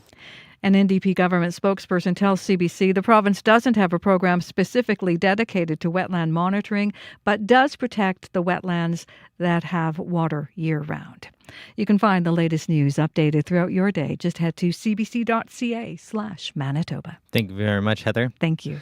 That is Heather Wells at your CBC News Desk. And Abby Adiemi is in now with a look at your weather. Yeah, we're looking at sunny skies and clear conditions down south with highs aiming for 25, while up north we'll see highs in the range of 21 with lots of rain in the forecast. Winnipeg right now, 18 and sunny.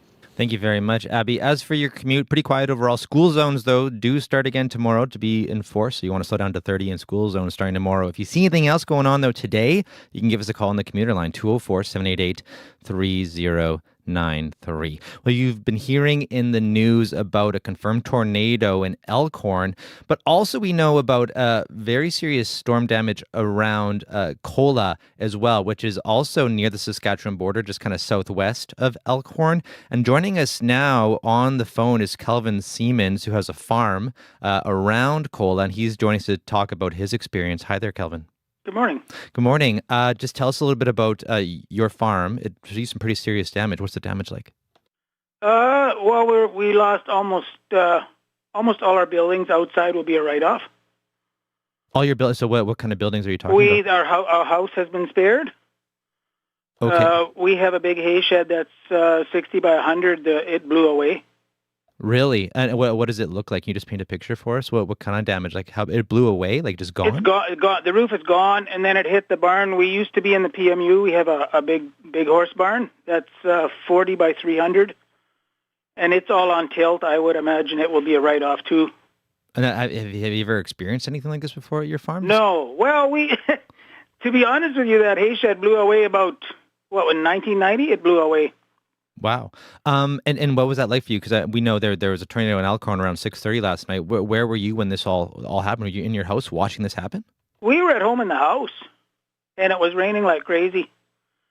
And then me and the boss were in the office, and I heard this roar, and I'd never heard that before. And one of the boys was upstairs in the house, and I said, we better get him downstairs.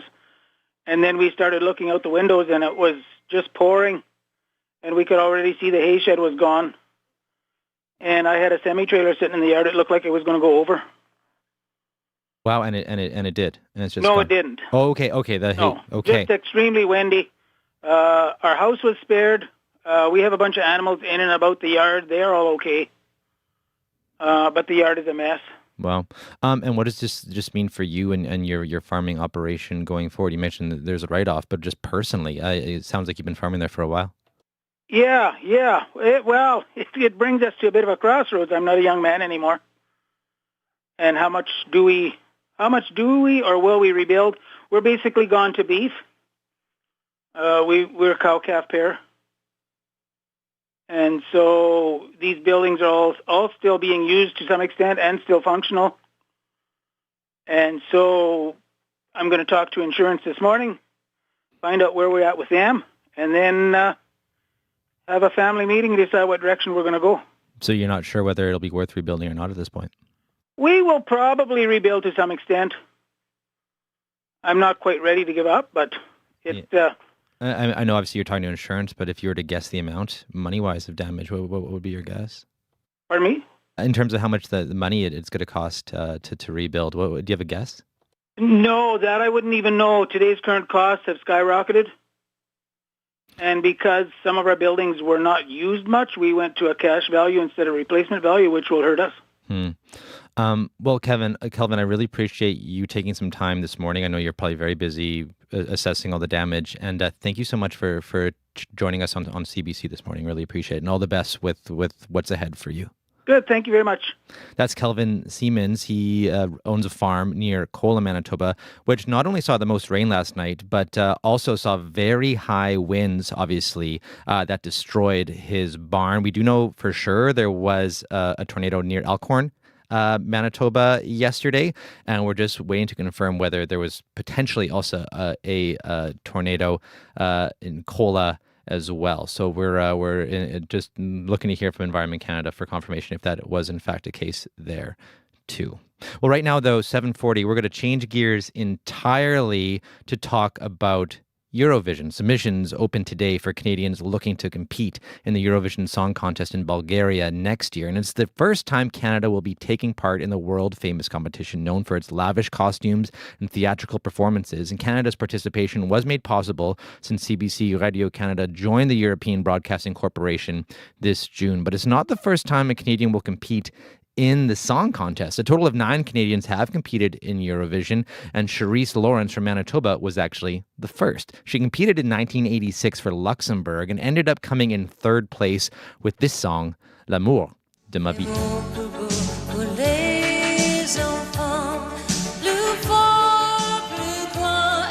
That's Charisse Lawrence, and she currently lives in Ontario, but I spoke with her on Friday while she was traveling in BC. Good morning. Good morning. So how did you come to be a contestant in Eurovision in the 80s? I was singing in Muskoka that summer. I lived in Toronto, but I was singing in Muskoka, and a musician from the area recommended me to the record producer who had written the song L'amour de ma vie, and he met me in Bracebridge, Ontario. I sang for him, and he said, I want you to do this song for me. And so I said, okay, this sounds like a wonderful opportunity. So he submitted the recording to some different record companies in Europe because he had participated in Eurovision quite a few times and had won several awards. So he was well known in Europe. And Radio Television Luxembourg submitted an offer. They said, we want Charisse to represent us, and we want this song. So that's how the ball started rolling. Did you have any connection to Luxembourg before then? No, and it really doesn't have to do with that. For instance, when Céline Dion competed a few years later, she represented Switzerland because that was the country that said they liked the song. So if they like the song, then they accept the singer, usually, unless they don't like the singer's voice, I suppose. But I haven't heard of that happening before. Right, and at the time as a Canadian, when you found out you're competing in Eurovision for Luxembourg, do you have any sense of what that actually meant? Because, I mean, a lot of Canadians still don't really know exactly what all Eurovision's about. Well, I hadn't ever really known much about it, but because the television show that I worked on, Circus, was sold in 42 countries worldwide, I was very familiar with European and Middle Eastern markets because we were already known there, so we had to answer fan mail from all these different countries, and that was familiar. But Luxembourg itself, I hadn't been there, but I was familiar with the area and the country. And tell me about your Eurovision experience. What was it like taking the stage? Oh, it was very exciting. The interesting thing was that it's a lottery, basically, as to who performs first and in what order you perform. So I was chosen to be the first one just by luck. And it was very thrilling. You know, I don't remember being particularly nervous, but I think a lot of that had to do with because of the fact that I'd been performing from such a young age. At CBC Winnipeg, gave me my start at 14, and it was just part of my nature. Secondly, the support that I had, not only from the producers, the writers, and the amazing backup singers from Paris. Everyone was just so wonderful and kind, and when you have that kind of backstage support and the thrill of performing in that beautiful concert hall in Bergen, Norway, with a huge orchestra. It was a massive hall, and the audience was just wonderful. They gave me a standing ovation. So everything was just perfect, really. And you ended up getting third. What was that like? That was great.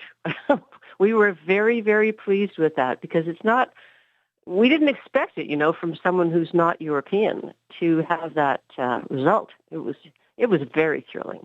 And how did your life change after the competition? Did you, become well known in Europe? Well, I already was because of the television show. Right. So I had a following in Europe, but it was a different type of following. Now, all of a sudden, it was a concert following. So consequently, I did concerts in France. I did concerts in Germany. And these were like full-fledged outdoor stadium concerts. So that was different, and that was just wonderful. I loved every minute of it. And people really were connected to you. I actually understand you've had people tell you that they even named their kids after you.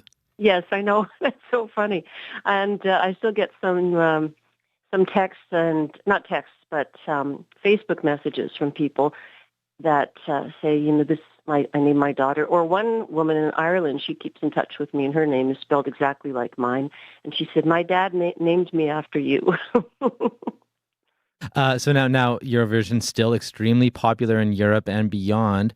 What do you think is the draw of the competition that's made it, stay so popular, even since back in the day when you competed? Well, I think initially, I was watching a Dolly Parton special last night, and I remember very vividly, the performing in the 70s and 80s, and there was a lot of hype and glamour and glitz, as your introduction said, about the style of the show. That's what it was like back then. So people were drawn to that grandeur and over-the-top sort of show business aspect. And so that started early on because ABBA was in Eurovision, I think in like 77 or 70, maybe a little bit later. I can't remember the dates. But I have a nephew who lives in Paris. He works for Dior, and he said that his friends in their 30s, they are hooked on Eurovision because their parents were and their grandparents were. So it seems to be a thing that families pass down. I guess they watch the show together, and it's kind of a celebratory event for them. And what do you think about the fact that Canada is now going to be competing? I think it's marvelous. I was very excited to hear that. Just wonderful. Yeah. And any advice to Canadians in particular applying to perform in next year's competition? Well, I've been asked this question before, and I really truly believe that if you are performing in another country, I think it's pretty essential to try to learn some few basic phrases of the language of the country, just hello and goodbye and thank you and things like this, to really be respectful of their culture and traditions. For myself, when I went to Norway, I was always a very avid fan of Edvard Grieg music, and I am a pianist first and foremost, so I played that in the rehearsal spaces for fun and for warm-ups with people, and the Norwegian people really liked that. And it's not being ingratiating, it's just being respectful of their culture, their music, and their traditions. And the other thing that I've mentioned many times to people and younger people that I've mentored through the business is no matter how wonderful people tell you you are, or no matter how confident you are in your abilities, it's very important to leave your ego at the door. We have this saying in our local theaters that we do different productions in. In fact, one theater that I worked in Gravenhurst, we actually had a sign on the dressing room door, leave your ego at the door. And any chance you're considering maybe applying to perform in Eurovision again? I think I'm way too old for that. But is there any artists on your radar that you've thought, they would be a really good candidate to represent Canada? Yeah. Yep. I actually have a young woman that I taught when she was in her, from about the age of 12 till about 16 in CBC Toronto. The morning show featured her a few weeks ago. Her name is Briar Summers. She is a multi-talented keyboardist, singer. She has produced an album with Hawksley Workman. She writes her own music. It's fantastic. She's actually studying to be a doctor in Sudbury, Ontario. But she has so much talent, and I would highly recommend her. And how do you think Europe would receive Canada as a contestant, even though clearly it's not on the continent? That's a very good question. I haven't thought about that. I think probably with open arms, especially because of all the nonsense going on in the U.S.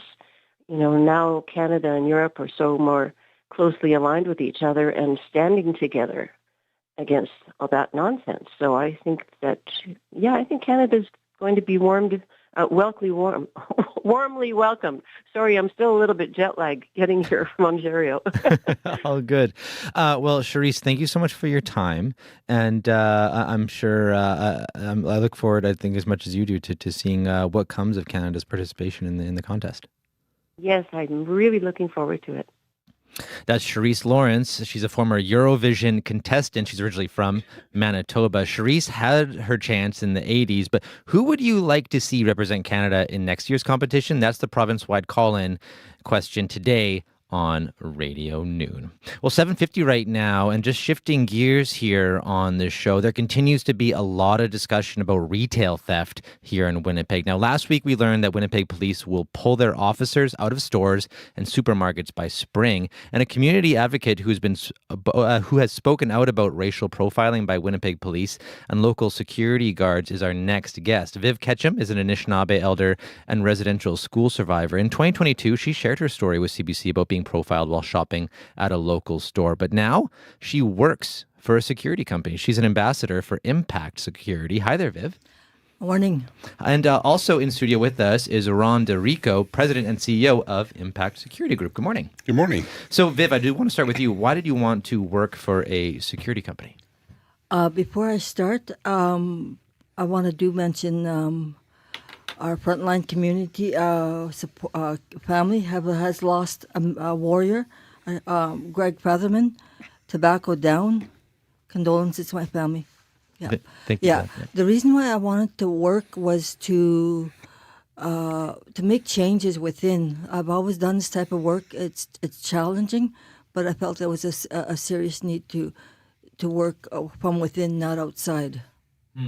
And given the fact that you've experienced being profiled, what do you bring to this new role as an ambassador?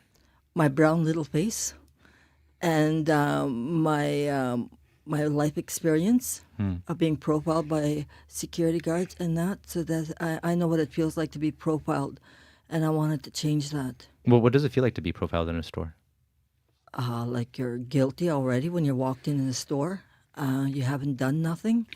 And they just naturally assume that you're shoplifting.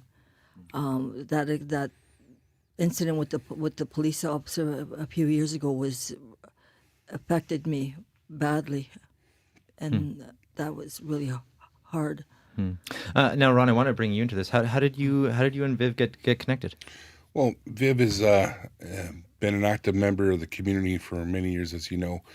Renee McGurry, ironically, a very good mentor and a friend and former French teacher when I was growing up.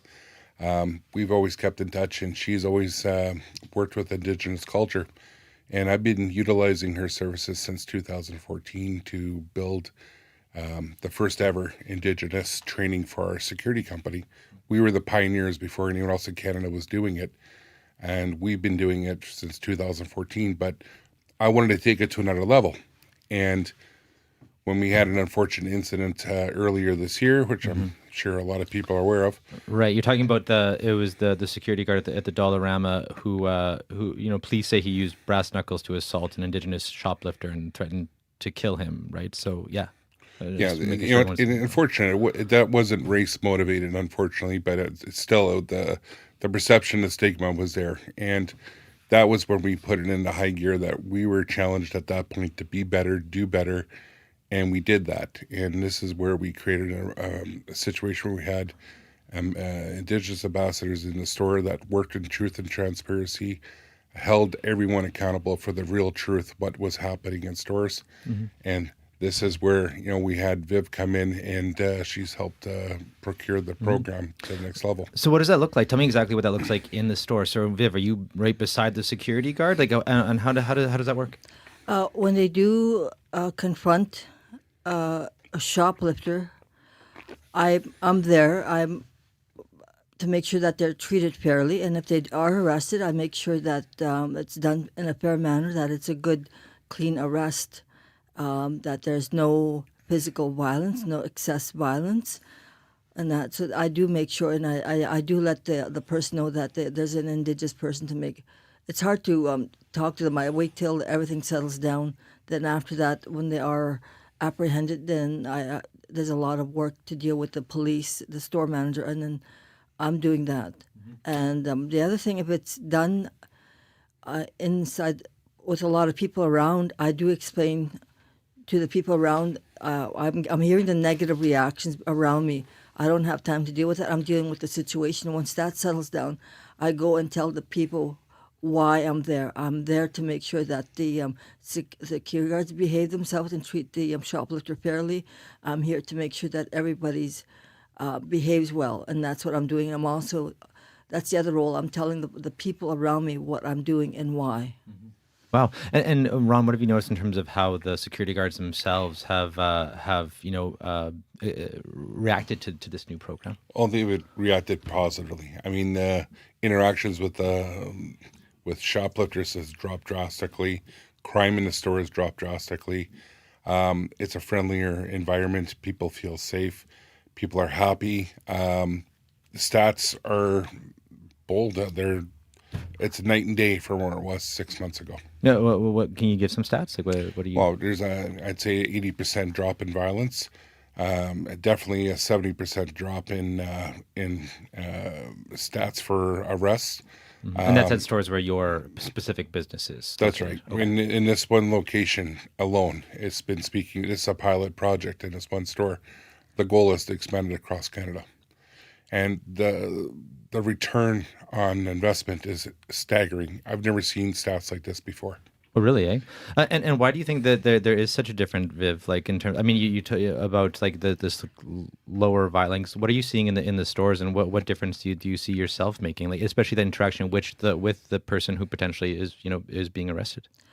I actually get in between. I talk to people. I don't stay at distance, and I do read the situation. I do read the people to make sure it's safe. I do have that life experience. I do have training to do this type of work. So I just don't go in there randomly, and that I do have training to do this type of work.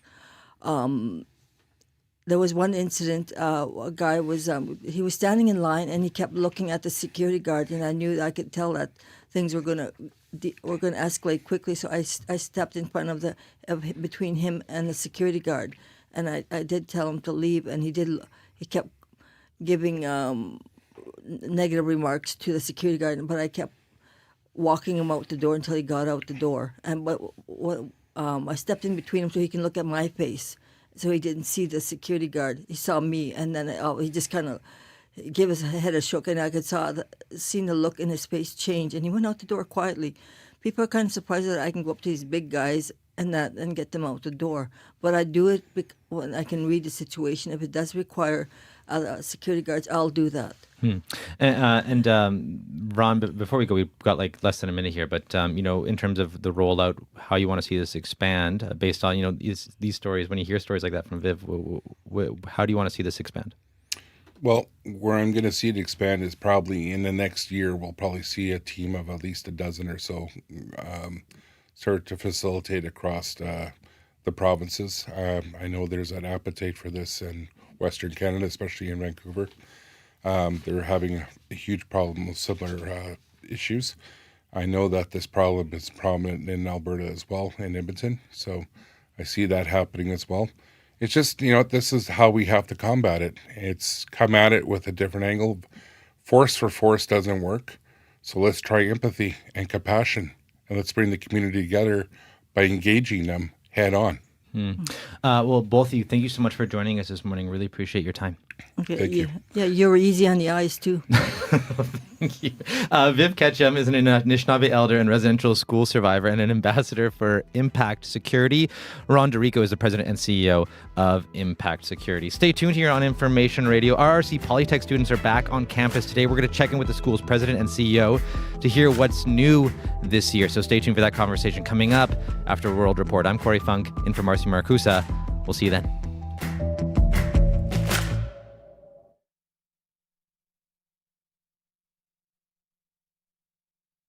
On cue. I'm Talia Schlanger, sitting in for Tom Power. James Acaster is one of Britain's top comedians, but for years he had a problem that just wouldn't go away: his audience. James was so frustrated at his shows that he almost quit comedy. He'll tell you why he didn't, and the moment he realized his audience wasn't the problem. Getting annoyed about it on stage does not help the gig. Q, this morning at 10:30 in Newfoundland. and on CBC Listen or wherever you get your podcasts. Coming up in half an hour, it's The Current. I'm Paul Hunter. There's a lot going on in Canadian politics right now. 3 federal by-elections, a Quebec election call, not to mention the latest news in the trade dispute. Our national affairs panel is here to bring you up to date. Coming up. This is World Report. Good morning. I'm Marcia Young. 3 federal by-elections are being held today across the country, 1 in Ontario, 1 in BC, and 1 in Quebec. All 3 provinces have been at the forefront of Ottawa's ongoing trade war with the U.S. And as the CBC's Sarah Levitt reports, the candidates are being asked to prove their economic prowess as voters head to the polls. In a diner just outside the industrial park in Saguenay, Quebec, politics isn't always top of mind, work is. But in the Quebec region, 5 hours north of Montreal, the major industries are aluminum, forestry, and dairy, all in the crosshairs in Canada's ongoing trade war with the United States. This as some voters head to the polls today across Canada, in Chicoutimi, Le Fjord, North Vancouver, Capilano, and the Toronto riding of Beaches, East York. The last 2 Liberal strongholds, but in Chicoutimi, there's a tight 3-way race between the Conservatives, the Bloc Québécois, and the Liberals. Chicoutimi-Le Fjord became vacant because Mark Carney himself nominated Richard Martel to the Senate, which is might be a weird thing considering he's a Conservative. Christina Michaud is a former Bloc Québécois MP. She notes Carney took a gamble opening up this riding for a vote, but it might work out well for the Liberals. The trade war with the United States, there are a couple of regions that are more impacted than others. Like in Saguenay, where Sandra Rossignol is the president of the local Chamber of Commerce. She says there have already been workers who have left the region because jobs are hard to come by. Whether in Chicoutimi, Vancouver, or Toronto, economic issues appear to be the deciding factor for voters. Sarah Levitt, CBC News, Saguenay, Quebec. Moscow is struggling to make gains in Ukraine. Intelligence officials now worry Russia might target NATO to force a crisis. As Murray Brewster reports, Eastern Europe is already on high alert after recent airspace violations. The strategy that we have followed in this war so far has failed. Witold Rotkiewicz is a Polish defense and security expert who follows Russian political and military journals closely, and he's detected an important shift. He believes there's a clear recognition by Moscow that they're not winning the war in Ukraine, and their strategy has to change. They cannot afford this situation to continue. They have to make a breakthrough. How? Their answer is you have to break the will of the West so that the West will stop supplying Ukraine with arms. Over the summer, there's been an increased number of Russian drone incursions in Eastern Europe, and even a ballistic missile strike in Poland. U.S. intelligence has warned Poland that Russia is preparing some kind of provocation or a so-called false flag operation to rattle NATO and create a political crisis. Canada's former ambassador to NATO, Kerry Buck, says Moscow has always wanted to break the alliance and make it look ineffective. It's in their interest to do it now, and I don't think NATO's quite ready to respond in a way, particularly because of the U.S. Uncertainty about U.S. response. The U.S. has signaled for months it's pulling back conventional forces from NATO and that Europe should be in charge of its security. Last week, the head of the CIA visited Moscow, reportedly to warn Russia against attacking a NATO country. President Donald Trump says he's been assured by Vladimir Putin that an attack is not going to happen. Murray Brewster, CBC News, Ottawa. That is the sound of a volley of Iranian ballistic missiles. It marks a return to open conflict in the Middle East. Iran launched the strikes at U.S. bases in Jordan and the United Arab Emirates early Monday. It was a direct response to U.S. strikes near the Strait of Hormuz yesterday. That exchange broke a month-long lull in fighting. Iranian President Masoud Pezeshkian spoke at the Tehran airport before leaving for Kyrgyzstan. We do not seek war. That has been our message to the world until now. However, in the face of aggression, we will not stand by. We are capable of delivering a decisive response. Washington says its initial strikes hit mine-laying forces and shipping lanes. The renewed fighting has already pushed global oil prices past $90 a barrel. Near Tibet's border with Nepal, rescue dogs search a mud-caked pile of rock and debris, but the hope of finding survivors is fading. It's been 6 days since flash flooding in the border region. Entire villages are destroyed. More than 900 people are dead, and more than 4,500 others are missing in Nepal and Tibet. 31 Canadians are among them, according to the last update from Foreign Affairs Canada. Local officials say rescue operations have been suspended several times due to severe weather and the area's rough terrain. At least one person is dead after flash floods tore through parts of the Grand Canyon over the weekend. More than 60 hikers had to be airlifted to safety. At least 14 people are still missing. Asha Ferretti is with the American Red Cross. It was a very intense experience for some people escaping the floodwaters. And one of the couples that I talked to, as they were being evacuated, they could see that the bridges that they had crossed just like 15 minutes earlier had been washed away by the floodwaters. Officials say the flash flood was triggered by a series of storms on Saturday. A new report out this morning shows that coral is declining globally, and the drop has been speeding up. The report suggests the main culprit is ocean heat. Science reporter Anand Ram explains what it means for these life-saving sea creatures. Coral cover usually around the world used to be above 30 or 40% back in the 80s. But the most recent estimate in Manuel Gonzalez Rivero's report is around 25%. Rivero is with the Australian Institute of Marine Science and compiled millions of observations over the last few years to arrive at that number. The main takeaway is not only that we're seeing a loss in coral cover, but that the window of recovery is getting shorter and shorter. Corals support a quarter of all marine life that we know, but the last few decades have seen extreme ocean heat lead to mass bleaching, where stress turns them stark white. The last 3 bleaching events have all been around El Niños, which heat up the Pacific. It just adds to this urgency. Emily Darling is a coral scientist with the Wildlife Conservation Society in Toronto. Corals have had 9 months, just over a year, to try to recover, and now they're facing down the strongest super El Nino on record. More troubling, evidence that El Niños may be stronger now. In warm conditions, corals are building their skeleton with a different chemistry. Julia Cole is a paleoclimatologist with the University of Michigan. Like rings on a tree, she used coral skeletons to look at El Niños going back hundreds of years. What we found is that the variations from year to year were much stronger in the last 40 years than they were prior to 1850. And while that doesn't mean they'll all be record-setting, this year's El Nino is on track to do just that, meaning these life-giving, economy-sustaining corals are in for another hit. Anand Ram, CBC News, Toronto.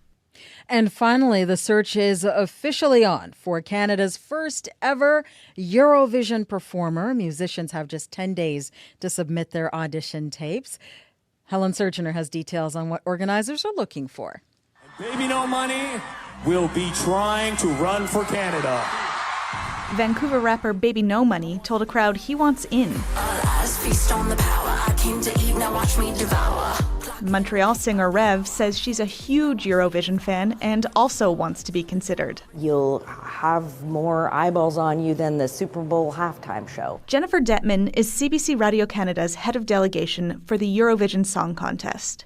She says everyone who submits an application will be asked to include 2 videos. One personal statement, sharing their love for the show, and one live, unaltered performance. We need an artist that can take on that stage, which is a huge stage, and bring out a mesmerizing and original performance. Sorry, Angine de Poitrine fans, Eurovision Song Contest rules say all submissions must include lyrics, and Canada's song will be both English and French, not alien. CBC Radio Canada will talk to industry experts to narrow down the applications to a short list. Those who make it will have their videos shared online. Then Canadians will vote. So will an industry jury. And together they'll select the winning artist by the end of the fall. Show me all of the pictures. Ottawa singer-songwriter Talk is hoping he'll be one of the names on the short list, but getting selected is just the first step. The Canadian delegation still has to write a song to beat all others and make a big splash in Europe come May of next year. Helen Surgener, CBC News, Toronto. But I'm still afraid of the dark. And that is the latest national and international news from World Report. I'm Marcia Young.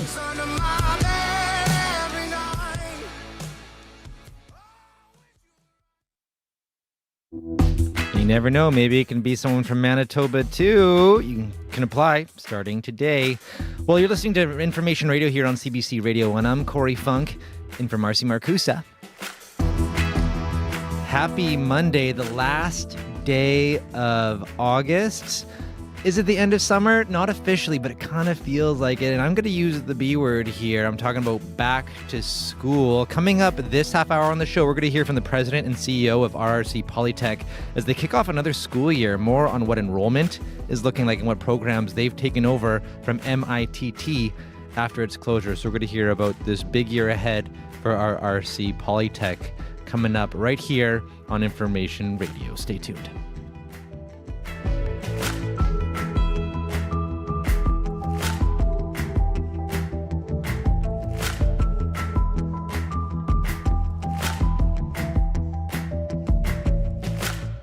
(8:11) right now. Let's check in with Heather Wells, who's in with a look at news headlines. Good morning. Good morning. Well, roofs torn off, a shed sent flying, all remnants of a tornado that touched down in Elkhorn last night. Kurt Fuchs says the town's co-op was hit, and Environment Canada confirms it was a tornado. Damage also was reported in nearby Kola, where one farmer says his hay shed blew away. It's gone entirely. Investigators will work to see if that was the same tornado or if it was a second twister. Meanwhile, Environment Canada says Kola recorded the highest amount of rainfall in these storms last night, 73 millimeters, followed by 55 in St. Clara, 41 in St. Lazare, and 37 in the Duck Mountains. Security staff at a downtown Dollarama have been working with a well-known Indigenous advocate, hoping to prevent violence. Viv Ketchum joined the Impact Security team 4 weeks ago. We'll hear what she's doing for them coming up in our next local news at 8:30. Thank you very much, Heather. Thank you. That's Heather Wells at your CBC News desk. Let's check in now with Abby Ediemi, who's in with a look at your weather. Hi. Hi, Corey. Yes, as you've been hearing in the news, Environment Canada did confirm that tornado touched down near Elkhorn around 6:30 yesterday. This is just part of a severe weather system that came through that region. And following that storm, today we're seeing more like clear skies and windy conditions across the south. While if you look up north, we're tracking rain through the region. Here in the Red River Valley region at this time, it's sunny outside, 17 degrees in the city.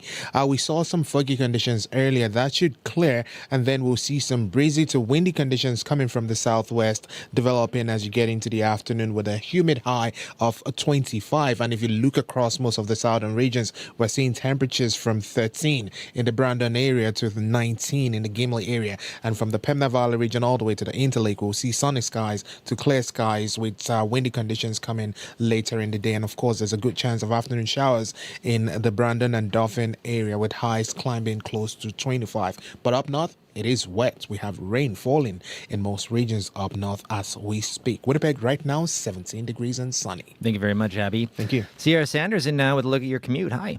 Hi, Corey. It's been pretty quiet on the commuter line this morning. I haven't received any calls this morning. So to me, it sounds like things are moving along pretty smoothly out there. But just want to remind folks that today is August 31st. So tomorrow is September 1st. And school zones are back in action, I should say, or are back being enforced. So from 7 a.m. until 5:30 p.m. in those specific zones, you want to slow down to 30 kilometers an hour and just be aware there. So keep that in mind tomorrow. School zones are back despite schools not necessarily being back in session quite yet. But we still have some time left in the show, so if something is coming up on your drive, I'd love to hear from you. So give me a call on the CBC commuter line. That number is 204-788-3093.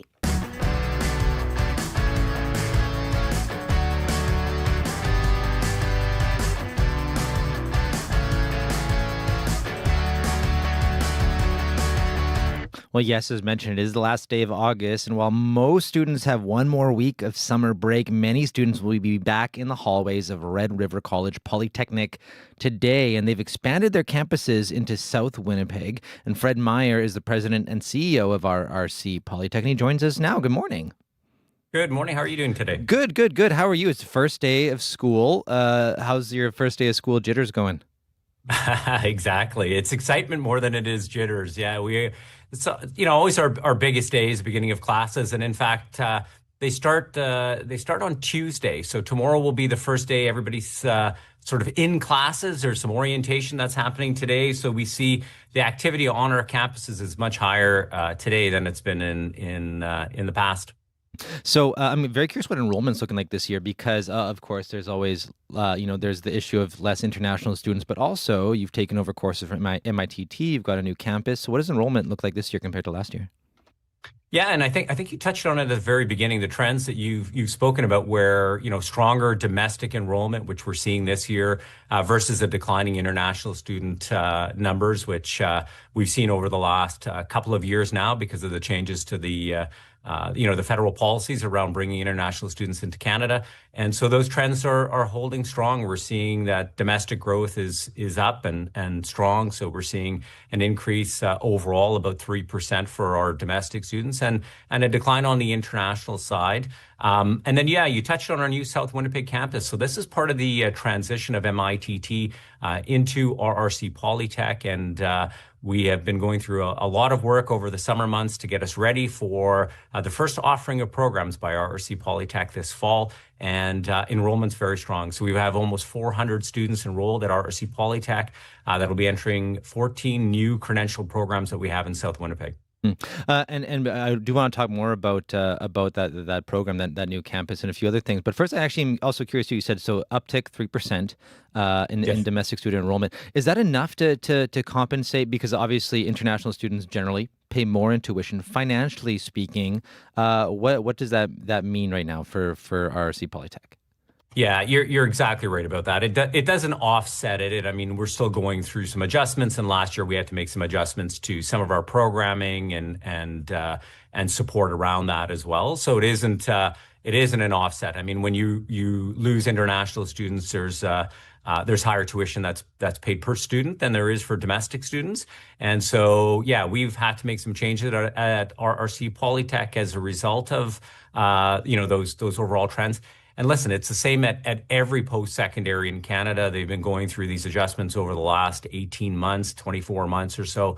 And we're no different on that front. But, we're able to offer the programs that are linked to our labor market here in Manitoba. And the response from the domestic student side has been very strong. And we will continue on that front.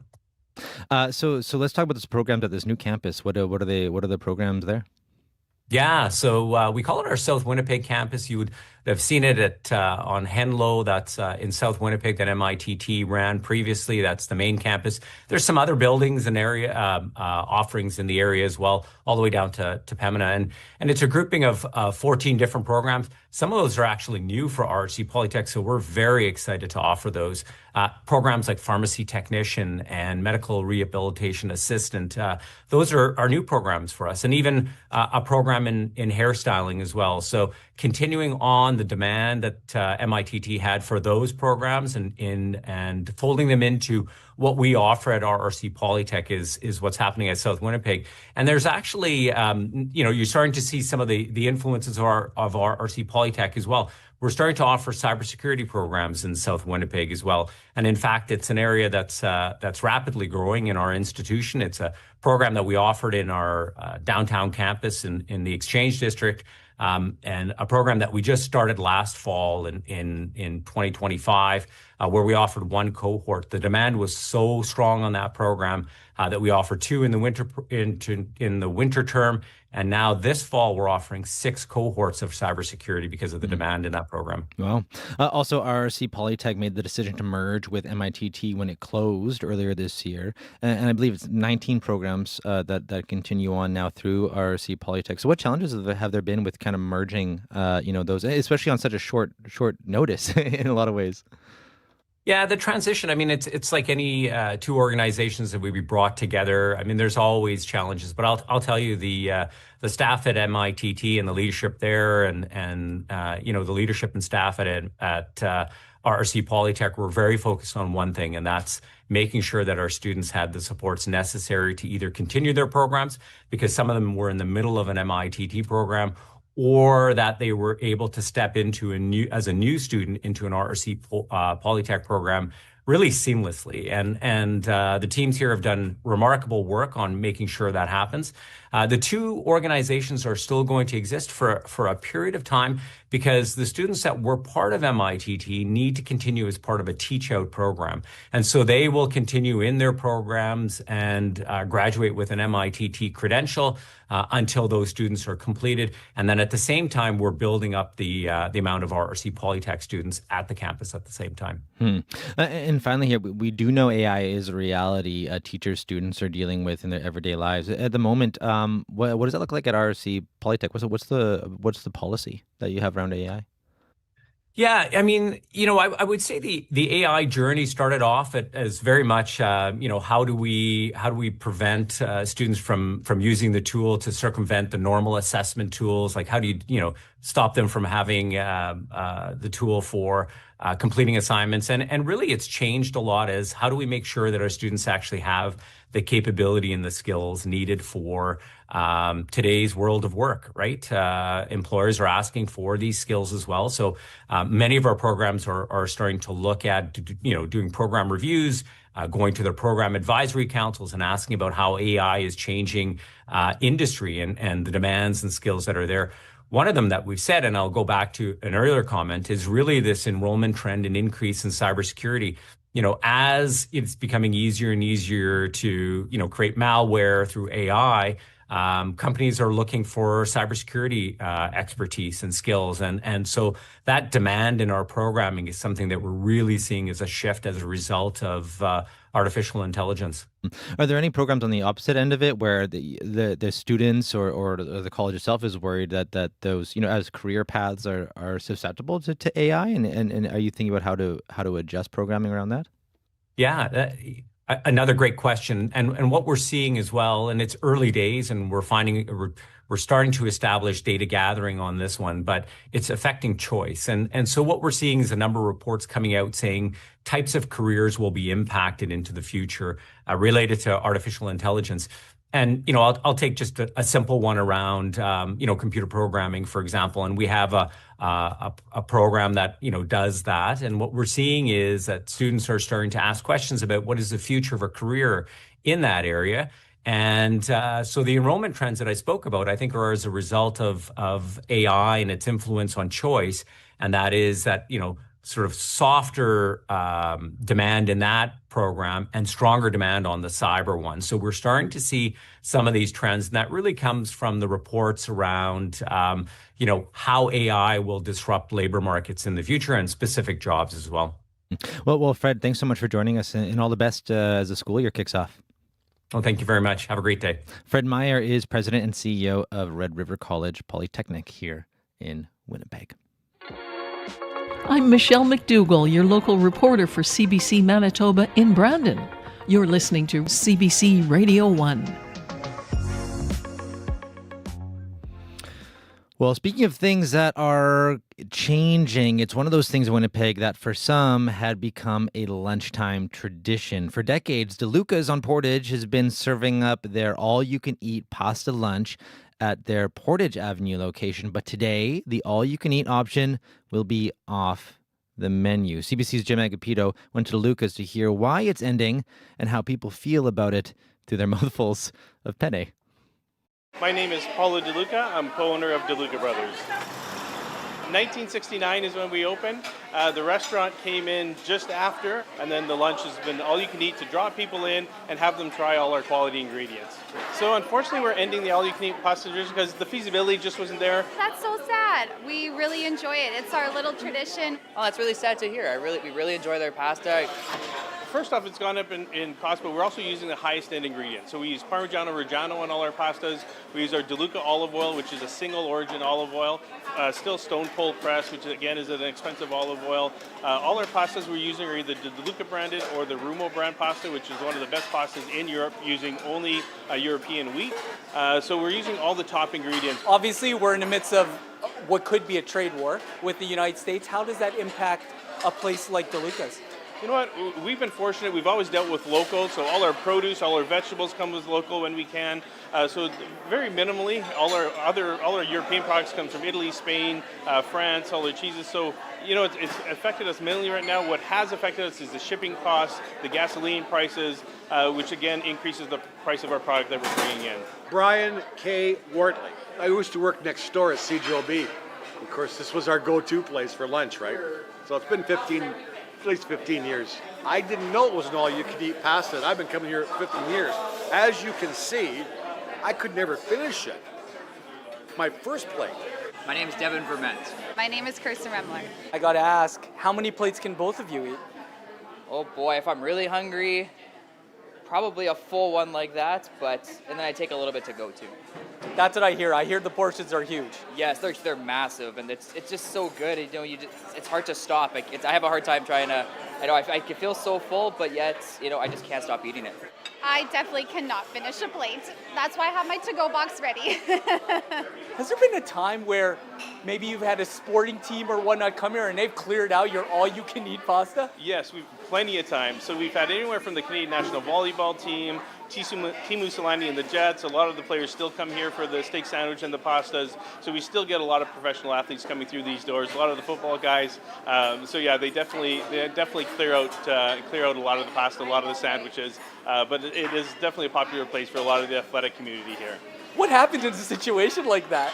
You know what? We just enjoy it, right? So what can you do? We make sure we have enough. Everything's cooked fresh anyway, so the chefs start to know to start cooking again and start making more pasta or more sandwiches. So we just kind of roll with the times, and we enjoy the company. Cheers. Cheers. I think we'll keep our little tradition, and we don't come because it's all you can eat. We come because it's convenient and it tastes so good. Definitely would not be worried because all you can eat is ending, but the quality of ingredients are staying the same. You can still have all three pastas. We'll still have the three varieties. You know, it's definitely a hard decision on our part because all the customers have come here knowing that that's what we've done for all these years. But I think knowing that we're not going to sacrifice the quality of ingredients to keep the standard up high, that I think they'll understand that and they'll appreciate what we have to offer. Because all the customers have come here knowing that that's what we've done for all these years. But I think knowing that we're not going to sacrifice the quality of ingredients to keep the standard up high, that I think they'll understand that and they'll appreciate what we have to offer. That was CBC's Jim Agapito at DeLuca's on Portage Avenue here in Winnipeg. Their final all-you-can-eat pasta lunch is today, but just heads up, that doesn't mean that they're not serving food. You can still get pasta there. There's still sandwiches, all those things, but just the all-you-can-eat option, the last day is today. Well, 8:27 right now, and before we get to news, we do want to play a bit of a song for you, because last hour of the show, we heard from a woman from Manitoba who competed in Eurovision in 1986. She was actually the first one to compete from Canada ever. She represented Luxembourg, got third. But we asked who she would like to represent Canada in the 2027 contest, because this, of course, is the first year Canada will be eligible to compete in the huge, huge international tournament for the song contest. So her answer was Ontario artist Briar Summers. So here's a tune from her latest album. This is called Want Me.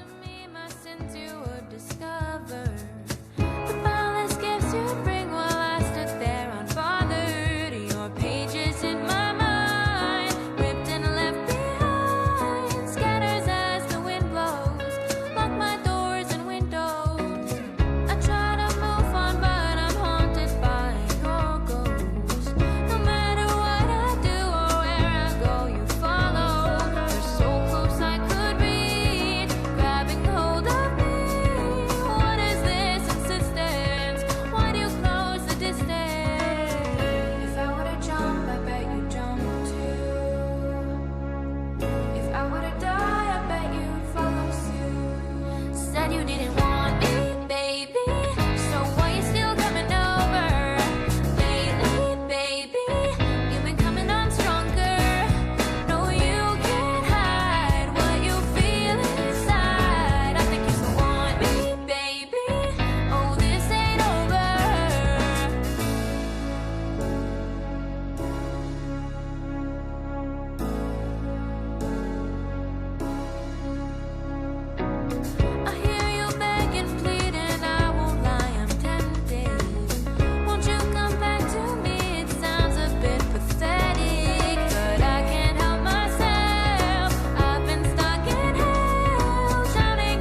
That's Briar Summers from Ontario with her tune Want Me. She is who Charisse Lawrence wants to represent Canada at the Eurovision contest in 2027. Charisse was a former contestant herself in 1986.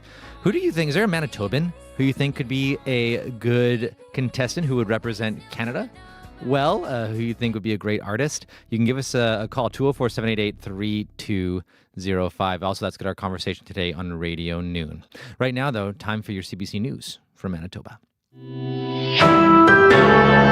This is CBC News. Good morning. I'm Heather Wells in Winnipeg.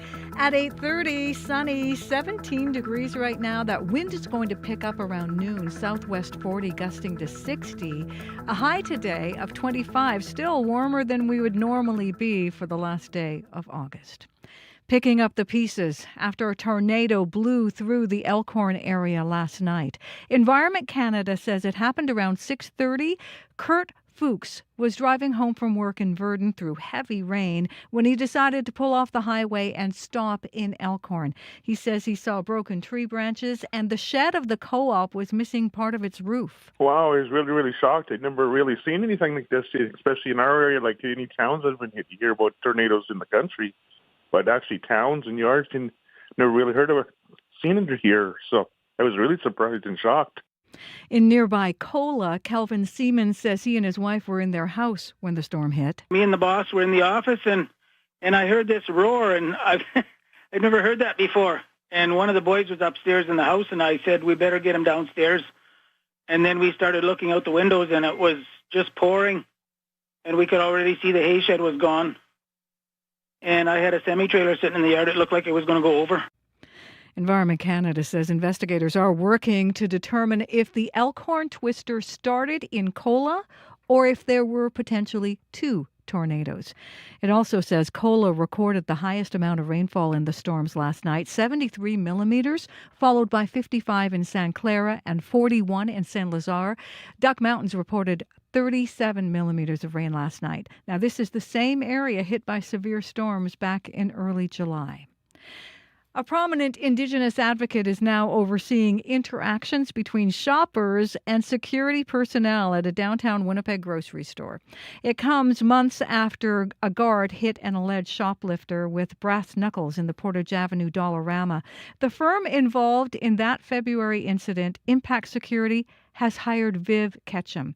She has been in that store for the last month, working as an ambassador for the company. I'm there to make sure that everything is going good, that if they have to arrest somebody, it's a clean arrest, no physical, no over exertion of force. So I make sure of that they're dealt fairly. Ketchum also intervenes when a customer is being disrespectful to a security guard and connecting vulnerable shoppers with outreach organizations. Impact Security wants to expand her position and have similar roles created at least 3 other Winnipeg retail stores. Changes are coming to Manitoba's sexual education curriculum. It's just not clear yet what they are. Last week, the government announced an overhaul to the provincial health curriculum, and the Education Ministry has confirmed sex ed is included in the update. The public won't be able to see the new curriculum until it's published online at the beginning of the school year. Caitlin White is with the Sexuality Education Resource Center. She hopes to see more open discussions around sexual orientation and gender identity included in these changes. Ultimately, I think that including this kind of material in the curriculum and mandating it will help us create safer and healthier communities. White says the organization was consulted about the curriculum but have not yet seen details. Hundreds gathered at the Forks yesterday to celebrate and support people recovering from addiction. It was also a chance for people to hear stories of those who have battled addiction and have come through it. People like David Benoit. I come from crime, incarceration. Recidivism in my life was insane, and the subculture, the gangs, crime, drugs, the whole 9 yards, right? And if I can do it, anybody can do it. Benoit now works as a recovery support worker with an addictions treatment and healing center to help those struggling with addiction. Well, checking on the health of wetlands northeast of Brandon. They're called prairie potholes. Thousands of these small bodies of water dot the landscape. Lauren Musgrove is a fourth-year science student at the University of Manitoba. She says wading into a prairie pothole has been the best classroom experience she has ever had. This class is really important for a lot of students at the U of M because they often don't have field experience before this class, and this kind of gives them a chance to get out in the field and learn some valuable skills. It gives a really big insight into wetlands for a lot of students. Students have collected data on the province's wetlands for more than a decade, but the province doesn't use any of the information. A provincial spokesperson tells CBC it doesn't have a program specifically dedicated to wetland monitoring. You can find more on these stories and photos of the damage left by that tornado in the Elkhorn area. All you have to do is head to cbc.ca/Manitoba. Thank you very much, Heather. Thank you. Well, we already got some calls from people with suggestions for Eurovision contestants from Manitoba. The brothers Landreth, William Prince, Begonia, Foja. Lots of great talent coming out of here. So we'll see what comes of it. See if there's any Manitobans that throw their hat in the ring. Sierra in now for a look at your commute. Yeah, Corey, pretty quiet on the commute today, but just a reminder that school zones do come into effect tomorrow, as well a new construction zone to keep in mind on Kenaston. From Grant to Taylor, the southbound median lane and southbound left turn lanes are closed for street construction until September 4th. Use alternate routes and expect delays. Thank you very much. Abby, weather. Yeah, following yesterday's evening tornado touchdown in the Elkhorn area, the province is waking up to much warmer and windy conditions this Monday. We're looking at rain in the south, rain in the north, and the southern area will see much of milder conditions climbing to 25. Brandon and Dauphin expecting rain, and we'll see highs in the range of 25. Winnipeg, we get to 25 today. Thank you, Abby. Thanks to Sophia Peralta Baron, Michaela Van Kooten, Emily Enns, Chloe Friesen, Jemega Pito, Heather Wells, Austin Shebekigat, Alana Cole, Joni Nicolo, Abby Adeyemi, Travis Peterson, Sierra Sanders, Jenna Kasul. I'm Corey Funk, in for Marcy Marcusa. Enjoy your last day of August. We'll be back tomorrow. Have a good one.